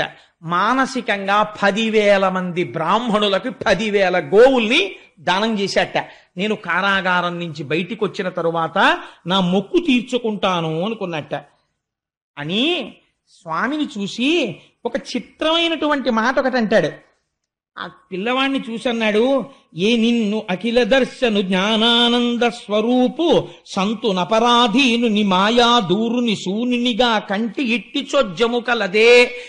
ఎన్ని బ్రహ్మాండములున్నాయని మనం ఊహించగలమో అన్ని బ్రహ్మాండములలో నిండి నిబిడీకృతమై మాయకి దూరముగా ఉండగలిగి అందరినీ సాధు పురుషుల్ని కాపాడగలిగినటువంటి ఓ దేవదేవోత్తమా, నీవు నా తేజస్సుగా మారి నా భార్య యందు ప్రవేశించి నాకు కొడుకుగా పుట్టి శ్రీమన్నారాయణుడికి వసుదేవుడికి తండ్రి అన్న కీర్తిని నాకు ఇచ్చావా? ఏం ఆశ్చర్యం తండ్రి అని నమస్కరించాడు. దేవకీదేవింది, సర్వము నీలోనిదిగా సర్వాత్ముడవాత్మ వస్తు సంపన్నుడవై సర్వమయుడవగు నీకును సర్వేశ్వర లేవులోను సంధులు వెలయన్. తన కడుపున పుట్టిన కొడుక్కి తాను నమస్కరిస్తోంది. ఈశ్వర, ఇది లేదు ఇది ఉంది అని చెప్పడానికి లేదు. దృశ్యతే శ్రూయతేపి వా అంతర్బహిశ్చ తత్సర్వం వ్యాప్య నారాయణ స్థితః. అన్నీ నీయందున్నాయి. అన్నీ నీయందున్న వాడివి నీవు నాయందు కొడుకుగా పుట్టావు. ఏమి భాగ్యం చేసుకున్నానయ్యా అని పొంగిపోయింది. స్వామి, నన్ను కారాగారంలో పెట్టాడు నా సోదరుడు, నీకేం అపాయం వస్తుందో అని బెంగ పెట్టుకుంటున్నాను అంది. ఆ దేవకీ వసుదేవుల వంక చూసి నవ్వుతూ, దేవకీ వసుదేవులారా, మీరు భయపడకండి, అసలు నేను ఇలా ఎందుకు జన్మించానో రహస్యం చెప్తాను వినండి. స్వయంభవమనువు యొక్క మన్వంతరంలో మీరిద్దరూ కూడా ఒక ప్రజాపతి భార్య. నీ పేరు సుతపుడు, ఆమె పేరు పృష్ణి. మీ ఇద్దరు 12,000 దివ్య సంవత్సరములు నా గురించి తపస్సు చేశారు. ఆకులు అలములు తింటూ నేను ప్రత్యక్షం అయ్యాను. ఏం కావాలని అడిగాను. మీకు పుత్రుడి మీద వ్యామోహం ఉండిపోయింది, నీలాంటి కొడుకు కావాలి అన్నారు. నాలాంటి కొడుకు నేను తప్ప ఇంకొకడు లేడు. మీరు అంత కష్టపడి తపస్సు చేసినందుకు మీరు ఒక మాట అడిగితే నేను 3 మార్లు పుట్టాను. ఒకసారి మీకు పృష్ణి గర్భుడిగా పుట్టాను. రెండవసారి మీరు అదితి కశ్యపులుగా ఉంటే వామనమూర్తిగా పుట్టాను. ఇప్పుడు దేవకీ వసుదేవులుగా ఉండగా కృష్ణ భగవానుడిగా పుట్టాను. ఈ అవతారంలో ఒక గొప్పతనం ఉంది. అంతరార్థం తెలిసినా తెలియకపోయినా నా కథ విన్ని నన్ను స్మరిస్తూ నా గురించి చెప్పుకుంటూ మోక్షం పొందేయండి అన్నాడు. ఆనాడు ఆ అమ్మకైనా మనకైనా అదే వరం. ఆయన గురించి చెప్పుకు వింటే చాలు ఆయన వరం ఇస్తాడు. కాబట్టి అటువంటి వాడై అర్ధరాత్రి 12 గంటలకి జన్మించాడు. జన్మిస్తే చిత్రం ఏమిటంటే, ఈ మాటలు చెప్పిన తరువాత ఒక రహస్యం చెప్పాడు. ఇదే సమయమునందు యమునా నదికి ఆవలి ఒడ్డున ఉన్న నందవ్రజంలో నా యొక్క శక్తి స్వరూపమైన యోగమాయాదేవి యశోదాదేవి యొక్క గర్భమునందు జన్మించింది ఆడపిల్లగా. నువ్వు బయలుదేరి, ఇది ద్యోతకమైంది మనస్సులో, బాహ్యమునందు చెప్పలేదు. నువ్వు నన్ను పట్టుకుని తీసుకువెళ్ళి ఆ యశోదాదేవి పక్కన పడుకోపెట్టి మళ్ళీ అక్కడ నుంచి ఆడపిల్లని తెచ్చి దేవకి పక్కన పడుకోపెట్టు అని. వెంటనే వసుదేవుడి చేతికి ఉన్నటువంటి కాళ్ళకి ఉన్నటువంటి సంకెళ్ళు ఊడిపోయి ఈ పిల్లవాణ్ణి తీసి గుండెల మీద పెట్టుకున్నాడు. చాలా మంది తల మీద పెట్టుకున్నాడు అంటారు. పోతన గారి భాగవతంలో గుండెల మీద పెట్టుకున్నాడు అనే ఉంది వచనంలో. గుండెల మీద పెట్టుకుని ద్వారం దగ్గరికి వెళ్ళాడు. ద్వారానికి ఇనప గొలుసులున్నాయి, మేకులున్నాయి, తాళాలున్నాయి, ఊడిపోయి. కంసుడితో సహా అందరూ గుర్రు పెట్టి నిద్రపోతున్నారు. బయటికి వచ్చాడు. తప్పుకోవడానికి వీలు లేకుండా ఇక్కడ నిలబడిన వాడు ముఖ్యద్వారంలోకి కనపడే ఏర్పాటు చేశాడు. ఒక్కొక్క ద్వారం దాటుతున్నాడు. వెనక పడగలు పట్టి శేషుడు వస్తున్నాడు. ఆయన మీద నీడ పట్టి ఈ తలుపులు శేషుడు వేసేస్తున్నాడు. దాటి బయటికి వచ్చాడు. ఆకాశమంతా నల్లటి మబ్బు పట్టుంది, గాఢాంధకారం, శ్రావణమాసం, వర్షం పడుతోంది. శేషుడు పడగలు పట్టి ఆచ్ఛాదించాడు. యమున దగ్గరికి వెళ్ళారు. విపరీతమైన వేగంతో ప్రవహిస్తోంది. ఈ వసుదేవుడు కృష్ణ పరమాత్మని ఇలా పెట్టుకుని ఆ యమున వంక చూశాడు. ఆశౌరికి తెరవసగెను ప్రకాశోద్దత తుంగ భంగ కలిత ధరా సాకాశయగు యమున మును సీతేశునకు పయోధిత్రోవ ఇచ్చిన భంగిన్. కృష్ణ పరమాత్మని గుండెల మీద పెట్టుకున్న వసుదేవుణ్ణి చూడగానే ఆనాడు రామచంద్రమూర్తికి చోటిచ్చేసిన సముద్రంలా యమున చోటిచ్చేసింది. అందులోంచి వసుదేవుడు వెళ్ళిపోయాడు. ఇదే అక్కడికి వెళ్ళి కృష్ణ పరమాత్మని పడుకోబెట్టాడు. అక్కడ ఆడపిల్ల పుట్టిన ఎవ్వరికి తెలియదు, అందరూ గాఢ నిద్రలో ఉన్నారు. ఈ పిల్లవాడిని అక్కడ పడుకోబెట్టాడు. కుయ్యి అనలేదు, కై అనలేదు. ఆ పిల్లని ఎత్తుకున్నాడు, చక్కగా పట్టుకున్నాడు. మళ్ళీ తిరిగి వచ్చాడు. మళ్ళీ యమున దారి ఇచ్చేసింది. మళ్ళీ యమున దాటి ఈవలి ఒడ్డుకు వచ్చాడు. వచ్చి అంతఃపురంలోకి ప్రవేశించాడు. ఒక్కొక్క తలుపు తెరుచుకుంది. లోపలికి వెళ్ళాడు. ద్వారాలు వేసుకున్నాయి. ఇనప సంకెళ్ళు పడిపోయాయి, మేకులు పడిపోయాయి, తాళాలు పడిపోయాయి. వసుదేవుడు వెళ్ళి ఆడపిల్లని ఆ దేవకీదేవి పక్కన కూర్చోపెట్టాడు. తను వచ్చి ఇలా కూర్చున్నాడు. ఇన్ని మూసుకున్నాయి, సంకెళ్ళు మాత్రం తగులుకోలేదు, అలాగే ఉండిపోయాయి. అన్ని మూసుకున్నాయి, సంకెళ్ళు తగులుకోకుండా అలాగే ఉన్నాయి. ఇప్పుడు వసుదేవుడు చూశాడు. ఒక నవ్వు నవ్వి, పదముల సంఖ్యలనిడుకొని మదితలచు సూరసుతుడు ముందరివోలెన్ గుదురుకల రీతి దేహము కదలించుచు నూరకుండె గురువరతంబున్. ఉపనిషత్ రహస్యం చెప్పేశారు. ఇక్కడ ఏమైంది అంటే, కృష్ణ పరమాత్మని ఇక్కడ ధరించాడు అంటే లోపల ఉన్న ఆత్మస్వరూపాన్ని తెలుసుకున్నాడు ఇప్పుడు వసుదేవుడు. తెలుసుకోగానే భిజ్యతే హృదయ గ్రంథి చింద్యంతే సర్వసంశయా క్షీయంతే చాస్య కర్మాణి తస్మిన్ దృష్టే పరావరే. ఆ హృదయ గ్రంథి విడిపోయింది, ఆ గొలుసులు ఊడిపోయాయి, ఇప్పటి వరకు ఉన్న కర్మబంధములు తెగిపోయాయి, సంశయాలు తొలగిపోయాయి. బయటికెడుతుంటే అవివేకమన్న మబ్బులు, అజ్ఞానమన్న చీకటి పట్టి ఉంది. ఆధ్యాత్మిక ఆదిభౌతిక ఆదిదైవికములనేటటువంటి వర్షములు పడుతున్నాయి. పరమభక్తుడైన వాడికి ఇవి ఇబ్బంది పెట్టవు. అందుకని శేషుడు పడగబట్టాడు.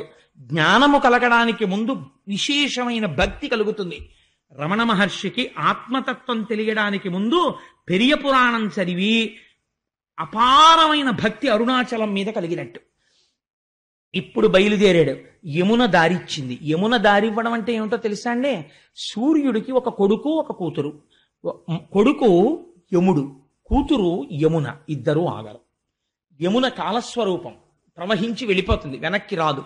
కాలం వెళ్ళిపోతుంది, ఎవరి కోసం ఆగదు. నేను భాగవతం వినలేనంటే అదేం ఆగదు, వెళ్ళిపోతుంది, వెనక్కి రాదు.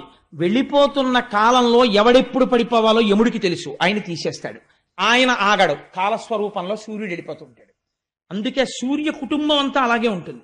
ఇట్లాంటి యమధర్మరాజు కాలము దారిచ్చాయి అంటే కాలమునకు వశుడు కాడు అంటే మృత్యువు లేదు. అందుకే రమణ మహర్షి దగ్గరికి వెళ్ళి, భగవాన్ మీరు చచ్చిపోతారని మాకు భయంగా ఉంది అంటే ఆయన నవ్వి, నాకు చావెక్కడుంది, నేను ఎప్పుడూ ఉండేవాణ్ణి, మీరు వెళ్ళిపోతారేమో అనేవారు. మీరు వెళ్ళిపోతారేమంటే నేను వెళ్ళడానికి చోటు ఎక్కడుంది, నేను అంతటా పరివ్యాప్తము చెందిన ఆత్మస్వరూపుడను అనేవారైనా.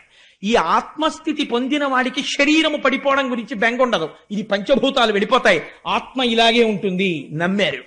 ఆత్మగా ఉండిపోయారు. ఆత్మగా అరుణాచలమునంద జ్యోతి రూపముగా, అదే ఇందాక చెప్పినటువంటి దేవకీ వసుదేవులు అరుణాచలం కొండలో కలిసిపోయారు. కానీ దేహము పడిపోయేంత వరకు జ్ఞాని రోగము దీనికి వస్తే సాక్షిగా ఉంటాడు. మనం రోగం వస్తే దాంతో తాదాత్మ్యత చెందుతాం. దాన్ని కూడా సాక్షిగా గమనిస్తాడు, ఆ రోగాన్ని కూడా సాక్షిగా ఉంటాడు తనంత తాను శరీరం పడిపోయే వరకు. కాబట్టి ఇప్పుడు ఆయన ఉన్నాడా లేడా? అందరిలాగే ఆయన తిరుగుతారు, అందరిలాగే ఆయన ఓ కర్రట్టుకుంటారు, ఓ గోచి పెట్టుకుంటారు, తిరుగుతూ ఉంటారు. ఆయన ఉన్నట్టా లేనట్టా అంటే ప్రారంధమైపోయేంత వరకు ఈ శరీరం వచ్చేసింది కాబట్టి అది పడిపోయే వరకు శరీరం ఉంటుంది.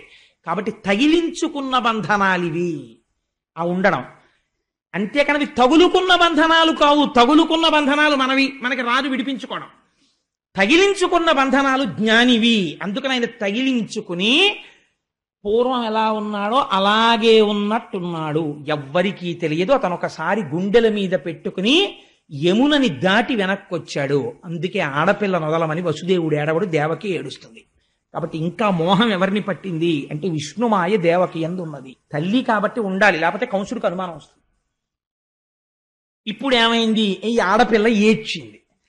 ఏడిస్తే వీళ్ళందరూ లేచారు. ఇది వీళ్ళ ప్రజ్ఞ అనుకుంటున్నారు. ఇది విచిత్రం. వీళ్ళు లేచి అమ్మ పిల్ల పుట్టిందిరా అన్నారు. ముందేం చూశారు? తాళం కప్పల మీద రాజముద్ర చూశారు, ఉన్నది. కాబట్టి లోపల వాళ్ళు ఎక్కడికి వెళ్ళలేదు. ఆత్మదర్శనమైన వాడికి పైన మార్పు ఏమీ ఉండదు. రమణ మహర్షికి ఆత్మదర్శనం అయిపోయిన తర్వాత నల్లటైన తెల్లగా అయిపోవడమో, తెల్లటైన ఆకుపచ్చగా అయిపోవడమో అలా ఏమి ఉండదు. అప్పుడు ఇప్పుడు ఒకలాగే ఉంటారు, కానీ లోపల మాత్రమే తెలుస్తుంది వారికి. కాబట్టి బయట నుంచి చూసేవాడికి ఏమైనా తెలుస్తుందా? అనుమానమే మిగులుతుంది అంతే. ఆత్మదర్శనం అయిందా అండి నిజంగానో అని అనుమానం. కాబట్టి ఏమవుతుంది అంటే ఆ మహానుభావుడు అలా కూర్చుని ఉన్నాడు. వీళ్ళు ఏడుపు విని పరిగెత్తుకుంటూ కంసుడికి వెళ్ళి చెప్పారు. చెప్పగానే వాడు నిద్రపోతున్నవాడు జుట్టు విరబోసుకుని పరిగెత్తుకొచ్చాడు. వచ్చి తాళాలు తీశాడు. తీస్తే పాపం పిచ్చి తల్లి కదా దేవకీదేవి, ఈ ఆడపిల్ల ఏడుస్తుంటే ఆవిడ్ని విష్ణుమాయ కప్పేసింది. ఈ ఆడపిల్ల తన పిల్లే తనే రక్షించుకోవాలనుకుంటోంది. అనుకుని అన్నగారికి కనపడకుండా పమిటలో పెట్టేసుకుంది. ఆ పిల్లని పెట్టేసుకుని గుండెలకి దగ్గరగా హత్తేసుకుని అసలు ఆడపిల్లో మగపిల్లవాడో తెలియకుండా దగ్గరికి పెట్టేసుకుని కాళ్ళు పైకెత్తేసి ఏడుస్తోంది. ఏమని అంటే అది పోతన గారికే చెల్లింది ఆ దర్శనం. అన్న శమింపు మన్న తగదల్లుడు కాడిది మేన కోడలవు మన్నన చేయు మన్న విను మానిని చంపుట రాచపాడి కాదన్న సుకీర్తివై మన గదన్న మహాత్ములు పోవుత్రోవ పోవన్న భవత్ సహోదరి కదన్న ఇను శరణంబు వేడదన్. 1కి 10 మాటలు అన్నయ అన్నయ అన్నయ అన్నయ అంటుంది వాడి మనసు కరుగుతుందని. అన్న శమింపు మన్న తగదల్లుడి కాడిది మేన కోడలవు. అన్నయ్య ఇది ఏంటి మేనల్లుడు కాడన్నయ్యా, చంపేయడానికి మేనకోడలన్నయ్యా, నన్ను నమ్మన్నయ్యా. 7గురిని చంపేశావన్నయ్యా, ఇప్పుడు 6గురిని చంపేశావు, 7వది గర్భస్రావం అయిపోయింది. ఇది ఆడపిల్ల, ఇంటికి ఆడబడుచు, నీకు కోడలు, నువ్వు మన్నన చెయ్యాలన్నయ్యా. మహాత్ములు పోవుత్రోవ పోవన్న పసిపిల్ల ఆడదాన్ని చంపాడన్న అపఖ్యాతి నువ్వు కట్టుకోకన్నయ్యా, విడిచిపెట్టన్నయ్యా, ఈ పిల్లనైనా బతకని అన్నయ్యా అని చెప్పి పాపం ఏడుస్తోంది. ఏడుస్తూ ఇంతమందిని చంపేశావు కదా, కనీసం నాకు పుత్రుడు నీ బ్రతుకునకు శత్రుండని వింటి కాన సమయింపతగున్ పుత్రులకు నోచనైతి ని పుత్రీదానంబు చేసి పుణ్యము కనవే. అన్నయ్య కొడుకులు పుడితే నిన్ను చంపేస్తారని చంపేశావు, నేనేమనలేదు. ఇది ఆడపిల్ల, నేను నా కూతురు దక్కిందని నేను అనుకోను. మా అన్నయ్య నాకు పుత్రికా దానం చేశాడని చెప్పుకు బతుకుతానన్నయ్య, వదిలేయన్నయ్య, ఆడపిల్లను వదిలేయన్నయ్య అని ఏడుస్తోంది. కళ్ళకి కట్టించి క్యాన్వాస్ మీద గీశారండి అక్షరాలతో పోతన గారు. అది ఆయన రచనా ప్రౌఢిమ. వీడు మహోగ్రతతో సోదరిని నిందించాడు. నిందించి అటు వెతికి ఇటు వెతికి ఆ పసిపిల్ల యొక్క 2 కాళ్ళు పట్టుకుని లాగేశాడు. లాగేసి గిర్ర గిర్ర గిర్ర గిర్ర తిప్పి బండకేసి కొట్టాడు. కొడితే ఈ పిల్ల బండకి తగలడం మాని పైకి వెళ్ళిపోయింది, ఆకాశంలో వెళ్ళిపోయి దివ్యమైనటువంటి రథమునందు ఆరూఢి అయి అక్కడ కూర్చునుంది. అటు నుంచి విమానాల్లో ఇంతమంది దేవతలందరూ వచ్చి నిలబడ్డారు. శ్రీమన్నారాయణుడు వరం ఇచ్చాడు, నిన్ను 14 నామాలతో పిలుస్తారు. దుర్గా, భద్రకాళి, విజయ, వైష్ణవి, కుముద, చండిక, కృష్ణ, మాధవి, కన్యక, మాయ, నారాయణి, ఈశాన, శారద, అంబిక. భాగవతాంతర్గతంగా ఈ 14 నామాలు ఎవరు వింటున్నారో ఆ విన్న వాళ్ళందరికీ ఏతించి చూచి చెలగుచు, అలాంటి వాళ్ళకి, నిన్ను చూసిన వాళ్ళకి, ఈ నామం విన్న వాళ్ళకి, ఈ పేరు పలికిన వాళ్ళకి దేశంలో నువ్వు ఎక్కడెక్కడున్నా నీకు రక్షించడం తప్ప ఇంకోటి తెలియదు, అలా రక్ష చేస్తావన్నావు అన్నారు. అందుకని ఆ తల్లి ఆకాశంలో నిలబడింది. దేవతలు, యక్షులు, గంధర్వులు, కిన్నెరులు, కింపురుషులు వచ్చి పాటలు పాడుతూ తల్లికి అగరుధూపాలు సమర్పిస్తున్నారు, నైవేద్యాలు సమర్పిస్తున్నారు. ఈ తల్లి ఇవన్నీ తీసుకుని కిందనున్న కంసుడి వంక చూసి ఒక మాట అంది. తెంపరివై బొరింబొరిని దేవకి బిడ్డల చిన్ని కుర్రలం చంపితివి, శిరోజిదియు బీరమే రలమీద నన్నొంపితివి. ఓరి దుర్మార్గుడా, పిల్లలందరినీ తీసుకుని రాళ్లకేసి కొట్టి చంపావు, నన్ను కూడా కొట్టాలని ప్రయత్నం చేశావు. నా సరసంజనించి నిన్ను చంపెడి వీరుడొక్కడు, ప్రవృద్ధిని పొందెడివాడు దుర్మతి. నాతో పాటు పుట్టి నిన్ను చంపేటటువంటి వాడు వేరొక చోట పెరుగుతున్నాడు, నువ్వు చచ్చిపోవడం ఖాయం అని చెప్పి దేవతలు సేవిస్తుండగా తల్లి వెళ్ళిపోయింది. ఈశ్వరుడిది నిర్భయత్వం. మరణం కోసం భయపడుతూ ఎంతకాలం సత్యాన్ని ఎప్పటికీ సత్యం తెలుసుకోగలుగుతాడు. కాబట్టి ఆ తల్లి వెళ్ళిపోయింది. వెంటనే కంసుడిలో ఉన్న గమ్మత్తు చూడండి. ఆయన పరిగెత్తుకుంటూ దేవకీ వసుదేవుల దగ్గరికి వచ్చాడు. వచ్చి, చూశావా బావా ఆశ్చర్యం, నువ్వేమంటావు, రేపొద్దున్న నీ 6 పిల్లల్ని నేను చంపేశానంటావు. నేనా చంపినవాణ్ణి? ఆ రోజు నువ్వు చెప్పావే, ఎవరి కర్మ వారికి తీసుకొస్తా. ఆ 6 పిల్లల కర్మ ఉంది. నా దురదృష్టం ఏమిటంటే వాళ్ళ మరణానికి నేను హేతు అయ్యాను. నిజంగా నేను చంపగలిగిన వాడిని అయితే బావా, నేను ఇలా గిర్రం తిప్పి కొట్టినప్పుడు ఈ ఆడపిల్లని చంపాలి కదా, మరి ఈ పిల్ల చూడు ఎగిరిపోయింది. పైగా నన్ను చంపేవాడు ఎక్కడో పుట్టేట. అనవసరంగా నేను మిమ్మల్ని వేధించాను బావా, ఏమనుకోకే, నన్ను క్షమించే అంటున్నాడు. కానీ మనసులో అనుమానమే. తొట్టుపడుతూ వాళ్ళిద్దరికీ నమస్కారం చేసి తాళం తీసి, బావా మీరు మీ ఇంటికి వెళ్ళిపోయి సంతోషంగా ఉండండి అన్నాడు. అని చెప్పి పంపించేశాడు వాళ్ళని. పంపించేస్తే అవతల నందవ్రజంలో ఒక ఆశ్చర్యకరమైనటువంటి సంఘటన జరిగింది. ఆయన మహానుభావుడు కృష్ణ పరమాత్మ అక్కడ ఆవిర్భవించి ఉన్నారు. అక్కడ నందవ్రజంలో ఉన్న వాళ్ళందరికీ తెలివొచ్చింది. ఒక్కసారి తెలివొచ్చి వాళ్ళు లేచి చూశారు. చూసి, ఏమిట్రా పిల్లాడు పుట్టాడు అనుకున్నారు. ఆ పిల్లవాడేమీ ఏడవలేదు. కానీ పొంగిపోయింది యశోద. ఎంత అదృష్టం, ఇన్నాళ్ళకి నాకు కొడుకు పుట్టాడు అనుకుంది. ఈ వార్త నందవ్రజంలో ఉన్న వాళ్ళందరూ పరమసాత్వికులై ప్రేమమూర్తులై ఉంటారు. మధురలో ఉన్న వాళ్ళు కృష్ణుడు వచ్చేంత వరకు రాజసగుణంతో ఉంటారు. మధురంగా తిప్పుతుంది మనస్సు. అందుకని మధురకి కంసుడు నాయకత్వం ఉన్నంతసేపు ఆ మధుర మనమెవ్వరం వెళ్ళి నిలబడే మధురగా ఉండదు. నందవ్రజం భగవద్భక్తులతో నిండి ఉంటుంది, గోవులతోటిని. అందుకని అక్కడ ఉన్న వాళ్ళకి అమాయకత్వం ఏమీ తెలియదు. వాళ్ళు పొంగిపోయారు. ఏమని? ఏమి నోమ ఫలమో ఇంత ప్రొద్దొక వార్త వింటిమ బలలా రవీనులరా, మన యశోద చిన్ని మగవాని కననట చూచివత్తమమ్మ సుధతులారా, చక్కనివాడు చిక్కినాడు నల్లనివాడు దక్కినాడు, ఏ పూర్వ పుణ్యమో ఏ నోము ఫలమో అంటారు వాళ్ళు. ఈ గోపకాంతలకి సంతోషం. ఇన్నాళ్ళకి మళ్ళీ మనం విన్నాం, ఎప్పటి నుంచో కొడుకుల్లేరని బెంగ పెట్టుకుంది యశోద. ఇన్నాళ్ళకి కొడుకు పుట్టాడు. ఎటువంటి కొడుకు? ఏమి నోమ ఫలము ఇంత ప్రొద్దొక వార్త వింటిమ బలలా రవీనులరా, మన యశోద చిన్న మగవానిక నిన్నట. ఆ పద్యంలో అందం చూడండి. పలికెటిది భగవతమట, పలికించు విభుండు రామభద్రుండట. చిన్ని మగవానిక నిన్నట ఏమిటండి? చిన్ని మగవాణ్ణి కనకపోతే పెద్ద మగాన్ని కంటారేంటి అసలు ఎక్కడైనా? అంటే వాళ్ళకి అసలు తలగడుక్కుంటే కాళ్ళు కడుక్కోవడం, కాళ్ళు కడుక్కుంటే తలగడుక్కోవడం తెలియదు వాళ్ళకి. అంత అమాయకత్వం ఆ గొల్లలకి. అందుకని వాళ్ళు మాట్లాడేటప్పుడు అలాగే మాట్లాడతారు. అందుకని మన యశోద చిన్న మగవానిక నిన్నట చూచివత్తమమ్మ సుధతులారా అని అక్కడికి వెళ్ళారు. వెళ్ళేటప్పుడు పోతన గారు ఒక అద్భుతమైనటువంటి లైవ్ టెలికాస్ట్ ఒకటి ఇచ్చారండి. వీళ్ళందరూ పరిగెత్తుకుంటూ ఆ యశోద ఉన్నటువంటి గృహానికి వెళ్ళారట. ప్రసూతి గృహంలోకి మగవాళ్ళు వెళ్ళరు, ఆడవాళ్ళు వెళతారు. అందుకని ఆడవాళ్ళందరూ లోపలికి వెళ్ళారు. ఎంత తొందరతో వెళ్ళారంటేట మనం తొందరగా వెళ్ళి చూడాలి. కొడుకు పుట్టేట యశోదకి. అని పరుగు పరుగున వెళ్ళిపోయారట. వెళ్ళిపోయి వేడుకతోడ క్రొమ్మడులు వీడ కుచోపరిహార రేఖలల్లాడ కపోల పాలికల హాటక పత్ర రుచుల్ వినోదనంబాడ పటాంచలంబులసియాడగ చేరి యశోద ఇంటికిన్ జేడియలేగి చూచిరొగ జిష్ణుని విష్ణుని చిన్ని కృష్ణుని. ఎంత గబగబా పరిగెత్తారంటే వాళ్ళు గబగబా ప్రసూతి గృహానికి వెళ్ళడంలో వాళ్ళు వేసుకున్నటువంటి కొప్పులు ఊడిపోయేట, వాళ్ళు వేసుకున్న హారాలు ముడులు పడిపోయి ఇటు అటు చిందరవందర అయిపోయేట. వాళ్ళందరూ బయటికి వచ్చి నిలబడి లోపల ఉన్న పిల్లాన్ని చూసి వచ్చారు. వీళ్ళకా కొడుకు పుట్టింది, యశోదకు పుట్టాడు. కానీ వీళ్ళేం చేస్తున్నారో తెలుసా అండి? ఆనందం. ఏతించి చూచి చెల్లగుచ్చు నేతుల పెరుగులను పాల నీళ్లను వెన్నన్ ప్రీతి వసంతములాడిరి ఏతరులై సరస భాషల సగన్గొల్లల్. ఆ పాలు తీసి ఒకళ్ళ మీద ఒకళ్ళు కొట్టేసుకున్నారట, నెయ్యి తీసి ఒకళ్ళ మీద ఒకళ్ళు విసిరేసుకున్నారట, వెన్న ముద్దలు తీసి ఒకళ్ళ మీద ఒకళ్ళు విసిరేసుకున్నారట, నీళ్ల కడవలు కుమ్మరించేసుకున్నారట, వసంతాలు ఆడేసుకున్నారట. ఎందుకంటే మన నందప్రభువుకి కొడుకు పుట్టాడు అని పొంగిపోయి వీళ్ళందరూ బయటికి వచ్చి ఒకళ్ళతో ఒకళ్ళు చెప్పుకుంటున్నారట.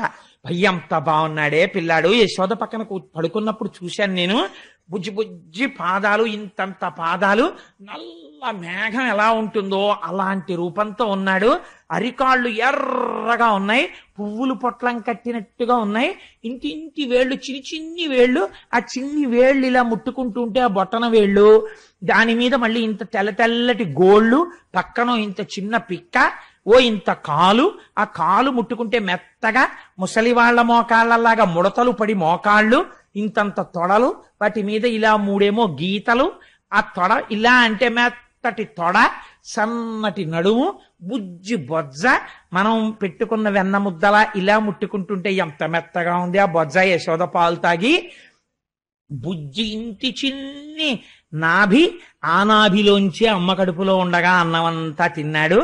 అంత చిన్న పిల్లాడికి వక్షస్థలం ఏమిటో విశాలంగా ఉంది, చక్కటి కంఠం, దాని మీద 3 గీతలు, బుజ్జి గడ్డం, ఎర్రటి పెదవులు, బోసి నవ్వు, చిన్ని ముక్కు, చిన్ని చిన్ని కన్నాలు, తామర రేకుల్లాంటి కళ్ళు, యశోద కళ్ళే పోలికొచ్చేసాయి. ఆ చక్కటి నుదురు, గిరజాల గిరజాల జుత్తు నందప్రభులాగా, ఆ చేతులు ఎర్రటి అరిచేతులు, ఆ చేతులు చూసేటప్పటికే ఏదో సంతోషం. నిజంగా పిల్లాన్ని ముట్టుకుంటుంటే ఎప్పుడు ఎత్తుకుంటావా, ఎప్పుడు పెరుగుతాడా, ఎప్పుడు మనతో ఆడుకుంటాడా అని పొంగొచ్చేస్తోంది. అయ్యేమి వీపో నూగుతోటి అని వాళ్ళందరూ పొంగిపోయి చెప్పుకొని వసంతాలు ఆడేసుకుని పరవశించిపోతున్నారట. ఈ నందప్రభు పొంగిపోతున్నాడు బయటికి వచ్చి, ఓహో నాకు కదా ఇలాంటి కొడుకు పుట్టాడు, ఆడవాళ్ళందరూ ఎంత గొప్పగా చెప్పుకుంటున్నారో అని సంతోషపడిపోయి. మానసిక దర్శనం అంటే అంతేనండి, బాలకృష్ణ దర్శనం కాదా? యశోద యొక్క పురిటి మంచం మీద పడుకున్న వాణ్ణి ప్రసూతి గృహానికి వెళ్ళిన స్త్రీలు ఎలాంటి కళ్ళతో చూశారో నేను అలాంటి కళ్ళతో చూడగలను పోతన గారిని ఎదురు పెట్టుకుంటే. కాబట్టి అలా దర్శనం చేసి వాళ్ళు పొంగిపోయారు. పొంగిపోతే నందుడు బ్రాహ్మణుల్ని పిలిపించాడు, గోవులు దానం ఇచ్చాడు, గొప్ప గొప్ప మేలిమి వస్త్రాలు దానం ఇచ్చాడు. ఈ పిల్లవాడి జాతకర్మ ఒక్కసారి జాతకం చూడండి ఎలా ఉంటాడు అన్నాడు. ఈ ఆభీర కుమారుడు వీరుండై శ్రీయుతుడై వీర వైరి జేతయునై దీర్ఘాయుష్మంతుండగునని పాయక దీవించినప్పుడు బ్రాహ్మణ జనముల్. ఆ పిల్లవాడి జాతకం చూసి ఆ ఏం పిల్లాడయా నందుడా అని కడుపు నిండిపోయిందయా. నిజంగా లేక లేక పుట్టినందుకు ఈ పిల్లవాడు ఈ ఆభీర కుమారుడు శ్రీయుతుడై, అసలు లక్ష్మి వీడిదేనయ్యా, అంత ఐశ్వర్యం అనుకో. శ్రీయుతుడై వీరవైరి జోతయునై ఎటువంటి వీరుల్ని ఓడిస్తాడు. దీర్ఘాయుష్మంతుండగునని గొప్ప దీర్ఘాయుర్ధాయాన్ని పొందుతాడు. పాయక దీవించినప్పుడు బ్రాహ్మణ జనముల్, ఆ బ్రాహ్మణులందరూ ఆశీర్వచనం చేశారు. దుందుభులు మొరసే గాయక సందోహము పాడే సూత సముదాయముతో వందిజనులు కీర్తించిరి క్రందుగవీతించ భద్రకాహల రవముల్. నందుడి యొక్క కోటలోంచి దుందుబులు మోగేట. ఆ లోపల ఉన్న పిల్లవాడు క్షేమమే భద్రమే అని తెలియడం కోసం అని చెప్పి లోపల నుంచి పెద్ద పెద్ద ఢమరుకలు మోగించారట. బయటంతా బ్రాహ్మణులు గొల్లపడుచులు అందరూ నిలబడిపోయి వసంతాలు ఆడుకుంటున్నారు. వీళ్ళందరూ ఇంత ఆడుకుంటుంటే అసలు సంతోషం అంతా ఎవరిదోట తెలుసా అండి? క్రేళ్ళురికె మసలిలేగలు మల్లడిగుని రంకెలిడియమద వృషభంబుల్ పెళ్ళున ముదుగుల పొదుగుల చల్లించన్ పాలు బాలు సంభవ వేళన్. చిన్ని చిన్ని దూడలు. కృష్ణుడు మేము ఒక్కసారే పుట్టాం, మేము 2 రోజుల ముందు పెట్టాం, మేము కృష్ణుడి కన్నా పెద్ద. మా అదృష్టం ఏమిటో తెలుసా, రేపటి నుంచి మేము పరిగెడుతుంటాం. మేము పరిగెడుతుంటే వెనకాతల కొమ్ము బూర పట్టుకుని మహర్షులు దర్శనం చెయ్యనటువంటి పాదపద్మములు ఉన్నటువంటి మహాపురుషుడు ఆయన మా వెనకాల పరిగెడుతుంటాడు. ట్రర్ అంటుంటాడు, ఆపుతుంటాడు. ఆయన బూర ఊతాడు, ఆయన వేణువు ఊతాడు. మేమందరం వచ్చి ఆయన చుట్టూ నించుంటాం. ఆయన మా వీపుల మీద తన చెయ్యి వేసి సేద తీరుస్తాడు. ఆయన మా పాలు పితుకుతాడు. మేము పరిగెడుతుంటే మా డెక్కల నుంచి గోధూళి రీగుతుంది. ఆయన చెమట పట్ట ఆయన ఒళ్ళంతా మా కాళ్ళ మట్టి అంటుకుంటుంది. ఆయన ఆవులతో ఆడుకుంటాడు, మేము ఆయనతో ఆడుకుంటాం. మాకు గడ్డి పెడతాడు. మా అంత అదృష్టవంతులు ఎవరు ఈ బ్రహ్మాండంలో ఎవరున్నారు అని క్రేళ్ళురికే మసలిలేగలో. అసలే ఆవు దూడకు అల్లరి ఎక్కువ, 4 కాళ్ళు ఎత్తి ఎగురుతుంటుంది అది. అలా ఎగిరిగిరి ఆడుతున్నట్ట దూడలన్నీ అక్కడ నందవ్రజంలో. మల్లడిగొని రంకెలిదియ మరద వృషభంబుల్. ఆబోతులకి ఎద్దులకి ఆనందం వచ్చేసిందట. ఇంకా రేపటి నుంచి చూడండి మాకు గడ్డి పెట్టి కుడితి పెట్టి మా గంగడోలు చిన్ని కృష్ణయ్య వచ్చి పట్టు పంచ కట్టుకుని వేణువు ఇలా దోపుకుని కొమ్ముబూర ఇలా సంకలో పెట్టుకుని మాకు కుడితి పెట్టి తాగండి అని మా గంగడోలు ఇలా రాస్తుంటే మేము గుటకలేస్తుంటే లక్ష్మీదేవి మీద పడినప్పుడు పొంగిపోయే చెయ్య ఏదుందో ఆ నూత్న మర్యాదంచెందు కరంబు మా కంఠాన్ని రాస్తుంది, మా వీపు నిమురుతుంది, మా డొక్కల్ని గడ్డితో తుడుస్తుంది. మేమెంత అదృష్టవంతులం. మాకు బండి పైకెత్తి మా మెడ మీద ఆయన కాడి పెడతాడు, మమ్మల్ని తోలుతాడు. ఆయన తోలుతుంటే మేము నడుస్తుంటాం, ఆయన్ని మేము వహిస్తాం. మా బళ్ళు ఎక్కుతాడు, మాతో తిరుగుతాడు, రోజంతా మాతో గడుపుతాడు. రాత్రి తెచ్చి మమ్మల్ని కట్టుకొయ్యలకి కడతాడు. ఆ కృష్ణుడు ఇలా వెనక్కి తిరిగి మాకు గడ్డేస్తుంటే సంతోషంతో మేము అని నాకేస్తాం. మీరు నాగలరా కృష్ణుడు అలాగా? మాకుందో అదృష్టం అని మల్లడిగొని రంకెలిడియ మద వృషభంబుల్. ఆ పెద్ద పెద్ద ఎద్దులు ఆకాశం వంక చూసి అంబా అని పెద్ద అరుపులు అరిచాయిట. ఆవులన్నాయిట, ఏం పెద్ద మీ ఇద్దరికేనేంటి గొప్ప, పుట్టిన పిల్లాడు ఎన్ని పాలు కావాలంటే అన్ని పాలు దొరికేటట్టుగా మేం చూడండి ఎలా ఇస్తామో ఇవాళ నుంచి పాలని. పెళ్ళున్న మొదుగుల్ల పొదుగుల్ల చల్లించన్ పాలు బాలు సంభవ వేళన్. షేరు పాలిచ్చి ఆవు 2 షేర్ల పాలు ఇచ్చేసిందిట. అన్ని పాలు ఆవులు ఇచ్చేసాయిట. ఇంత పొంగిపోతున్నారట అందరూను. ఆ పిల్లాన్ని తీసుకెళ్లి పడుకోపెట్టి ఇప్పుడు అక్కడ ఉన్నటువంటి గోపకాంతలందరూ ఇవన్నీ చేస్తుంటే కొంతమంది ఉన్నారు, వాళ్ళందరూ గోపాలకులు. వాళ్ళకి కొంచెం డాబ్ ఉంటుంది. నందప్రభువు దగ్గరికి వెళ్ళి కంగ్రాచ్యులేషన్స్ చెప్పాలి, మీకు కొడుకు పుట్టేటని. కానీ వెళ్ళేటప్పుడు వాళ్ళు మామూలుగా వెళ్లరు. అందుకని కంచుకములు తలకట్లును కాంచన భూషాంబరములు మెరయగా గోపకు లేతించిరి మంచి పదార్థములు కొనుచు మాధవు చూడన్. వెళ్ళినప్పుడు కంగ్రాట్స్ చెప్పి స్వీట్స్ పట్టుకొచ్చేవాడు, కానుకలు పట్టుకొచ్చేవాడు, పళ్ళు పట్టుకొచ్చేవాడు ఒకడు. కంచుకములు తలకట్లను ప్రభు ఇంటికి వెళ్తున్నారు కదా మరి, అందుకని మంచి డాబుగా తలకాయలకి మంచి పాగాలు చుట్టారట, మంచి కంచుకాలు వేసుకున్నారట, మంచి మంచి ఆభరణాలు వేసుకున్నారట, ఉన్న వాటిల్లో పెద్దంచు పట్టుపంచెలు కట్టుకున్నారట. కట్టుకుని వీళ్ళందరూ కలిసి బయలుదేరి నందప్రభు దగ్గరికి వెళ్ళారట. నందవ్రజం అంతా అక్కడే ఉంది. ఎంత సంతోషమో చూడండి వాళ్ళది. ఇంతలోకే కొడుకు పుట్టాడని ఆనందం. అన్నిటికన్నా చాలా చేతకాని విషయం ఏమిటో తెలుసా అండి, అమెరికాలో ఉన్న అమ్మని పిలిపించుకుంటారు. ఎందుకు? పుట్టిన పిల్లాడికి నీళ్లు వేయడానికి ముందు అసలు నీళ్లు వేయడమే రాదు, అమ్మకే వచ్చది. అందుకని ఇప్పుడు నందవ్రజంలో కృష్ణ పరమాత్మకి నీళ్లు పొయ్యాలి. ఎవరు పోస్తారు? అందరికన్నా ముసలి వాళ్ళు, కడుపు చల ఉన్న వాళ్ళు. చిత్రం ఏమిటో తెలుసా అండి, గొప్ప కానుక వాళ్లే ఇస్తారు. ఎంత కోటీశ్వరుడు అవనివ్వండి, మనవడు పుట్టాడు అనుకోండి, అమ్మా ఆ వెనక సందు ఆ ముందు సందులో ఫలానా తల్లి ఉంది, 16 మంది పిల్లలు పుట్టారు ఆవిడికి. ఆవిడికి గర్భశోకం తెలియదు. 16 మంది పెద్ద పెద్ద స్థితుల్లో ఉన్నారు. 16 మందిని పెంచి పెద్ద చేసి వాళ్ళందరూ మహాపండితులై ఉంటే చక్కగా సంసారాలు చేసుకుంటే 3 తరాలు చూసింది. ఎన్ని పురుళ్ళు పోసిందో. ఆవిడ కట్టి విప్పిన బట్టోటి పట్టండి అని పంపిస్తారు. ఆయన కోటీశ్వరుడు అయినా సరే ఆవిడ కట్టి వదిలేసిన ఓ చింకి చీర ఆవిడ ఇస్తుంది. ఇస్తే ఆ చీర తెచ్చి ముందు పిల్లాడి కింద వేస్తారు. ఎందుకని? అది రక్ష, ఆ కడుపు చలవ తగులుతుంది పిల్లాడికని. అలా వాళ్ళని పిలిచి పెద్దవాళ్ళని, అమ్మ మీరు నీళ్లు పోయండి అమ్మాయి పిల్లాడికి అన్నారు. అదో గమ్మత్తు. ఆ నీళ్లు పోయడం అంటే మాటలు కాదు, దానికి చాలా అనుభవం ఉండాలి. అందులో మనవడికి నీళ్లు వస్తుంటే ఎంత టీవీ ఎంత దర్పం ఉన్న తాతగారైనా ఓసారి ఇల్లు చూసి పొంగిపోతాడు. ఆ ఆడవాళ్ళు కాళ్ళు జాపుకొని, అంటే నేను కృష్ణ పరమాత్మని చూసి పొంగిపోతున్నాను అందుకు చెప్తున్నాను. ఆ తొడల మీద పడుకోబెట్టుకుని ఆ నీళ్లు వాళ్ళు ఉక్కిరి బిక్కిరి అయిపోకుండా ఇలా చెయ్యడ్డు పెట్టి తలమించి నీళ్లు పోస్తుంటే ఈ కింద నీళ్లు తగలకుండా ఉంటే వాడు గుటుక్కుని మింగేస్తాడేమో అని అమ్మకి భయం. అమ్మ మెల్లిగా పోయివే, అమ్మ మెల్లిగా పోయివే అంటుంటుంది ఈ పిల్ల. అబ్బా తెలుసులేవే, నీకు నేనే నీళ్లు పోసాను అంటుంటుంది అమ్మ. అలా నీళ్లు పోస్తూ ఉంటే ఆ పిల్లాడికి జాగ్రత్తగా పుసులు తీసేసి నాయనమ్మో అమ్మమ్మో తిరిపెట్టి ఆ చెవులో ఇలా ఇలా తిప్పి తడి కూడా తీసేసి వాడికి ఒంటి నిండా సాంబ్రాన్ని వేసేసి తెచ్చి ఉయ్యాల్లో పడుకోబెట్టేస్తే ఇంతోటి నీళ్లు స్నానం చేసినందుకు అలసిపోయేవాడు అలా పడుకుంటాడు.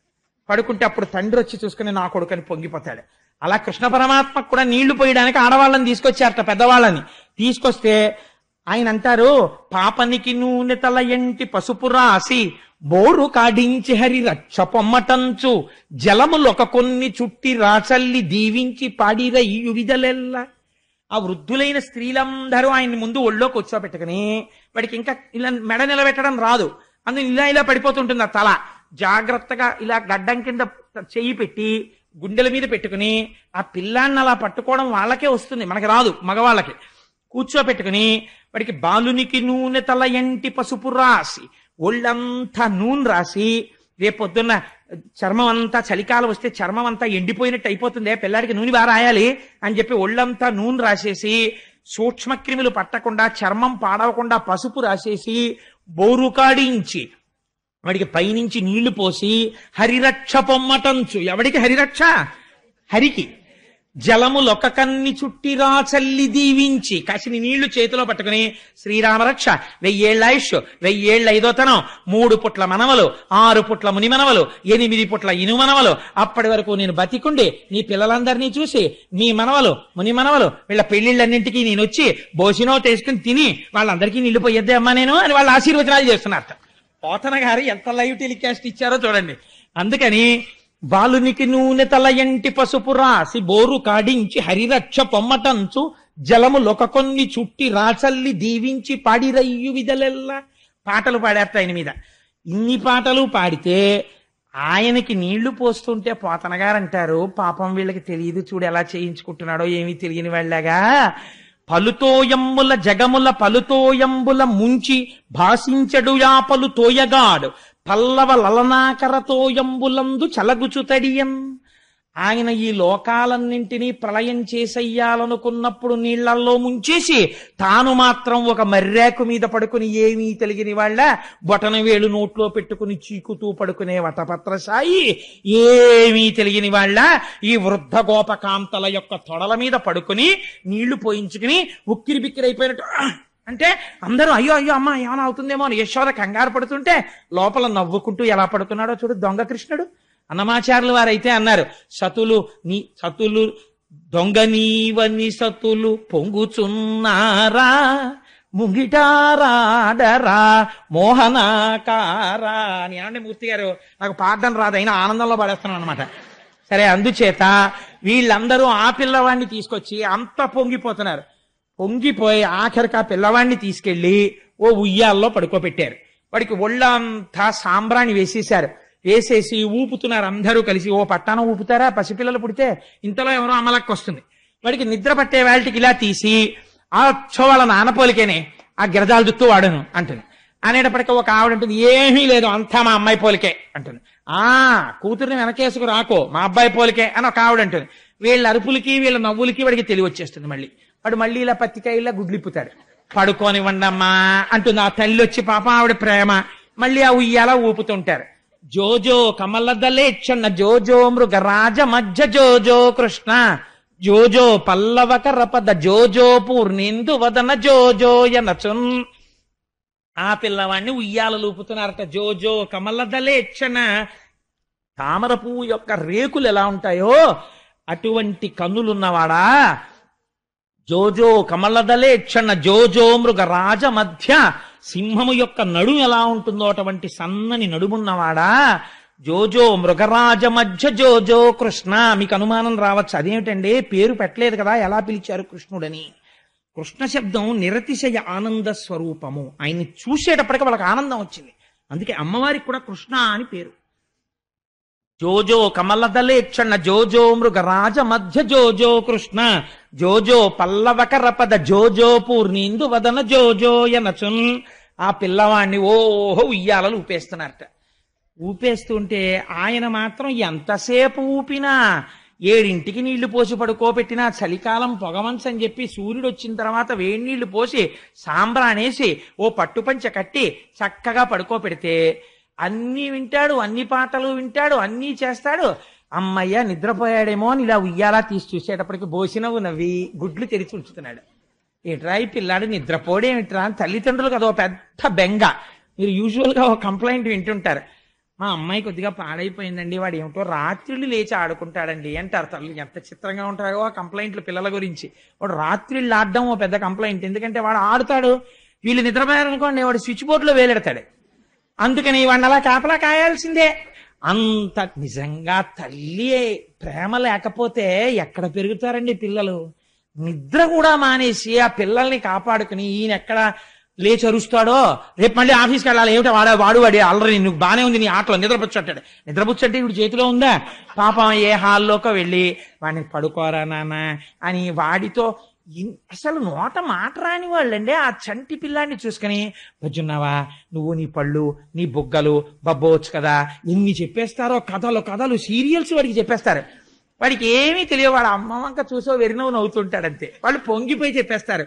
ఏమి అనుబంధం అండి పిల్లాడికి అమ్మకి సృష్టిలో. అలా తీసుకొచ్చి ఆ పిల్లాన్ని ఊపితే ఎంతకీ నిద్రపోడు. ఏమిటి నిద్రపోడు, ఎంత జో కొట్టినా నిద్రపోడు అనుకుని అందరూ రాను జోకడితే నిద్రపోతాడమ్మా అని ఓ జో జో జో జో జో అచ్యుతానంద జో జో ముకుంద అంటుండడం, కొడుతుండడం. ఆయన వీపు మండిపోతోంది. ఇలా దెబ్బలు తినడం ఎప్పుడూ లేదు, కూర్మావతారంలోనైనా దురద తీరలేదు. కానీ ఇదెక్కడి గొడవరా, ఇలా కొట్టేస్తున్నారు, ఎందుకు కొడుతున్నారు వీళ్ళు, ఏమిటి అసలు ఈ జోజో అన్న మాటకు అర్థం ఏమిటని ఆలోచించాట. అప్పుడు ఒక్కసారి ఇదేదో వెంకటాచలంలో చేస్తుంటారు రోయ్ అని అప్పుడు గుర్తు తెచ్చుకున్నాడు. అన్నమాచార్యులు వారు గుర్తొచ్చారు. ఉయ్యాల్లో పెట్టి ఊపేవాడు మహానుభావుడు. జో వచ్చుతానంద జో జో ముకుంద అని. అందుకని నన్ను నిద్రబొమ్మంటున్నారులా ఉంది. నాకేమో నిద్ర తెలియదు. లోకములు నిదురపోవగత నిదురింపని శుభగుడు రమణుల్ జోకొట్టి పాడ నిదురన్ గైకొనులీల ఊరకుండె కన్ను తెరవకయున్. ఓహో, ఈ లోకంలో అలవాటుంది, నిద్రపోతారు. నిద్రపోతున్న వాణ్ణి కూడా రక్షించడానికి కళ్ళు తెరుచుకుని ఉండడం నాకు అలవాటు. కళ్ళు మూసుకుంటే నిద్రపోయాడు అనుకుంటారు ఈ లోకంలో. అమ్మయ్యో, ఈ వీపు మంట తగ్గాలంటే కనురెప్పలు మూసేస్తానని నిద్రపోయిన వాడిలా ఇలా కనురెప్పలు వేసేసేట. అమ్మయ్యా స్వామి పడుకున్నారనుకుని ఆ ఉయ్యాల అక్కడ అలా ఉంచి పడుకున్నాడమ్మా నీ పిల్లాడు. అయ్య బాబోయ్ ఇంత ఊపితే కానీ పడుకోడేమిటమ్మా అని పాపం ఆ యశోదని దిప్పి ఆవిడ పొంగిపోయి, నా కొడుకు కదా ఏడవకుండా అలా ఆడుకుంటుంటాడు అని జాగ్రత్తగా పిల్లాడు నిద్రపోయాడో లేదో మళ్ళీ వాడు ఏడవకుండా తలవేపు ఉన్న ఉయ్యాల గుడ్డ మెల్లిగా ఇలా తీసి దొంగలా చూస్తారు. వాడు ఇలా కళ్ళు విప్పుతాడు, హడిలిపోతాడు ఇదేమిటని. వాడు విప్పకుండా అలాగే పడుకున్నాడు ఆవిరి బొట్టుతోటి. ఆయన కళ్ళు మూసుకున్నాడు, ఆయనకి నిద్ర అలవాటు లేదు. హరివరాసనం అనేటప్పటికి పడుకున్న అయ్యప్ప స్వామి పడుకున్నారని తలుపు లేచినట్టు. కాబట్టి పడుకున్నారు కదా స్వామి, ఇంకెందుకు రేపు చెప్పుకుందాం మిగిలిన కథ. కాబట్టి ఇవాళ స్వామి నామం ఒక్కసారి మనందరం సంతోషంగా స్వామి నామాన్ని ఆవిష్కరిద్దాం.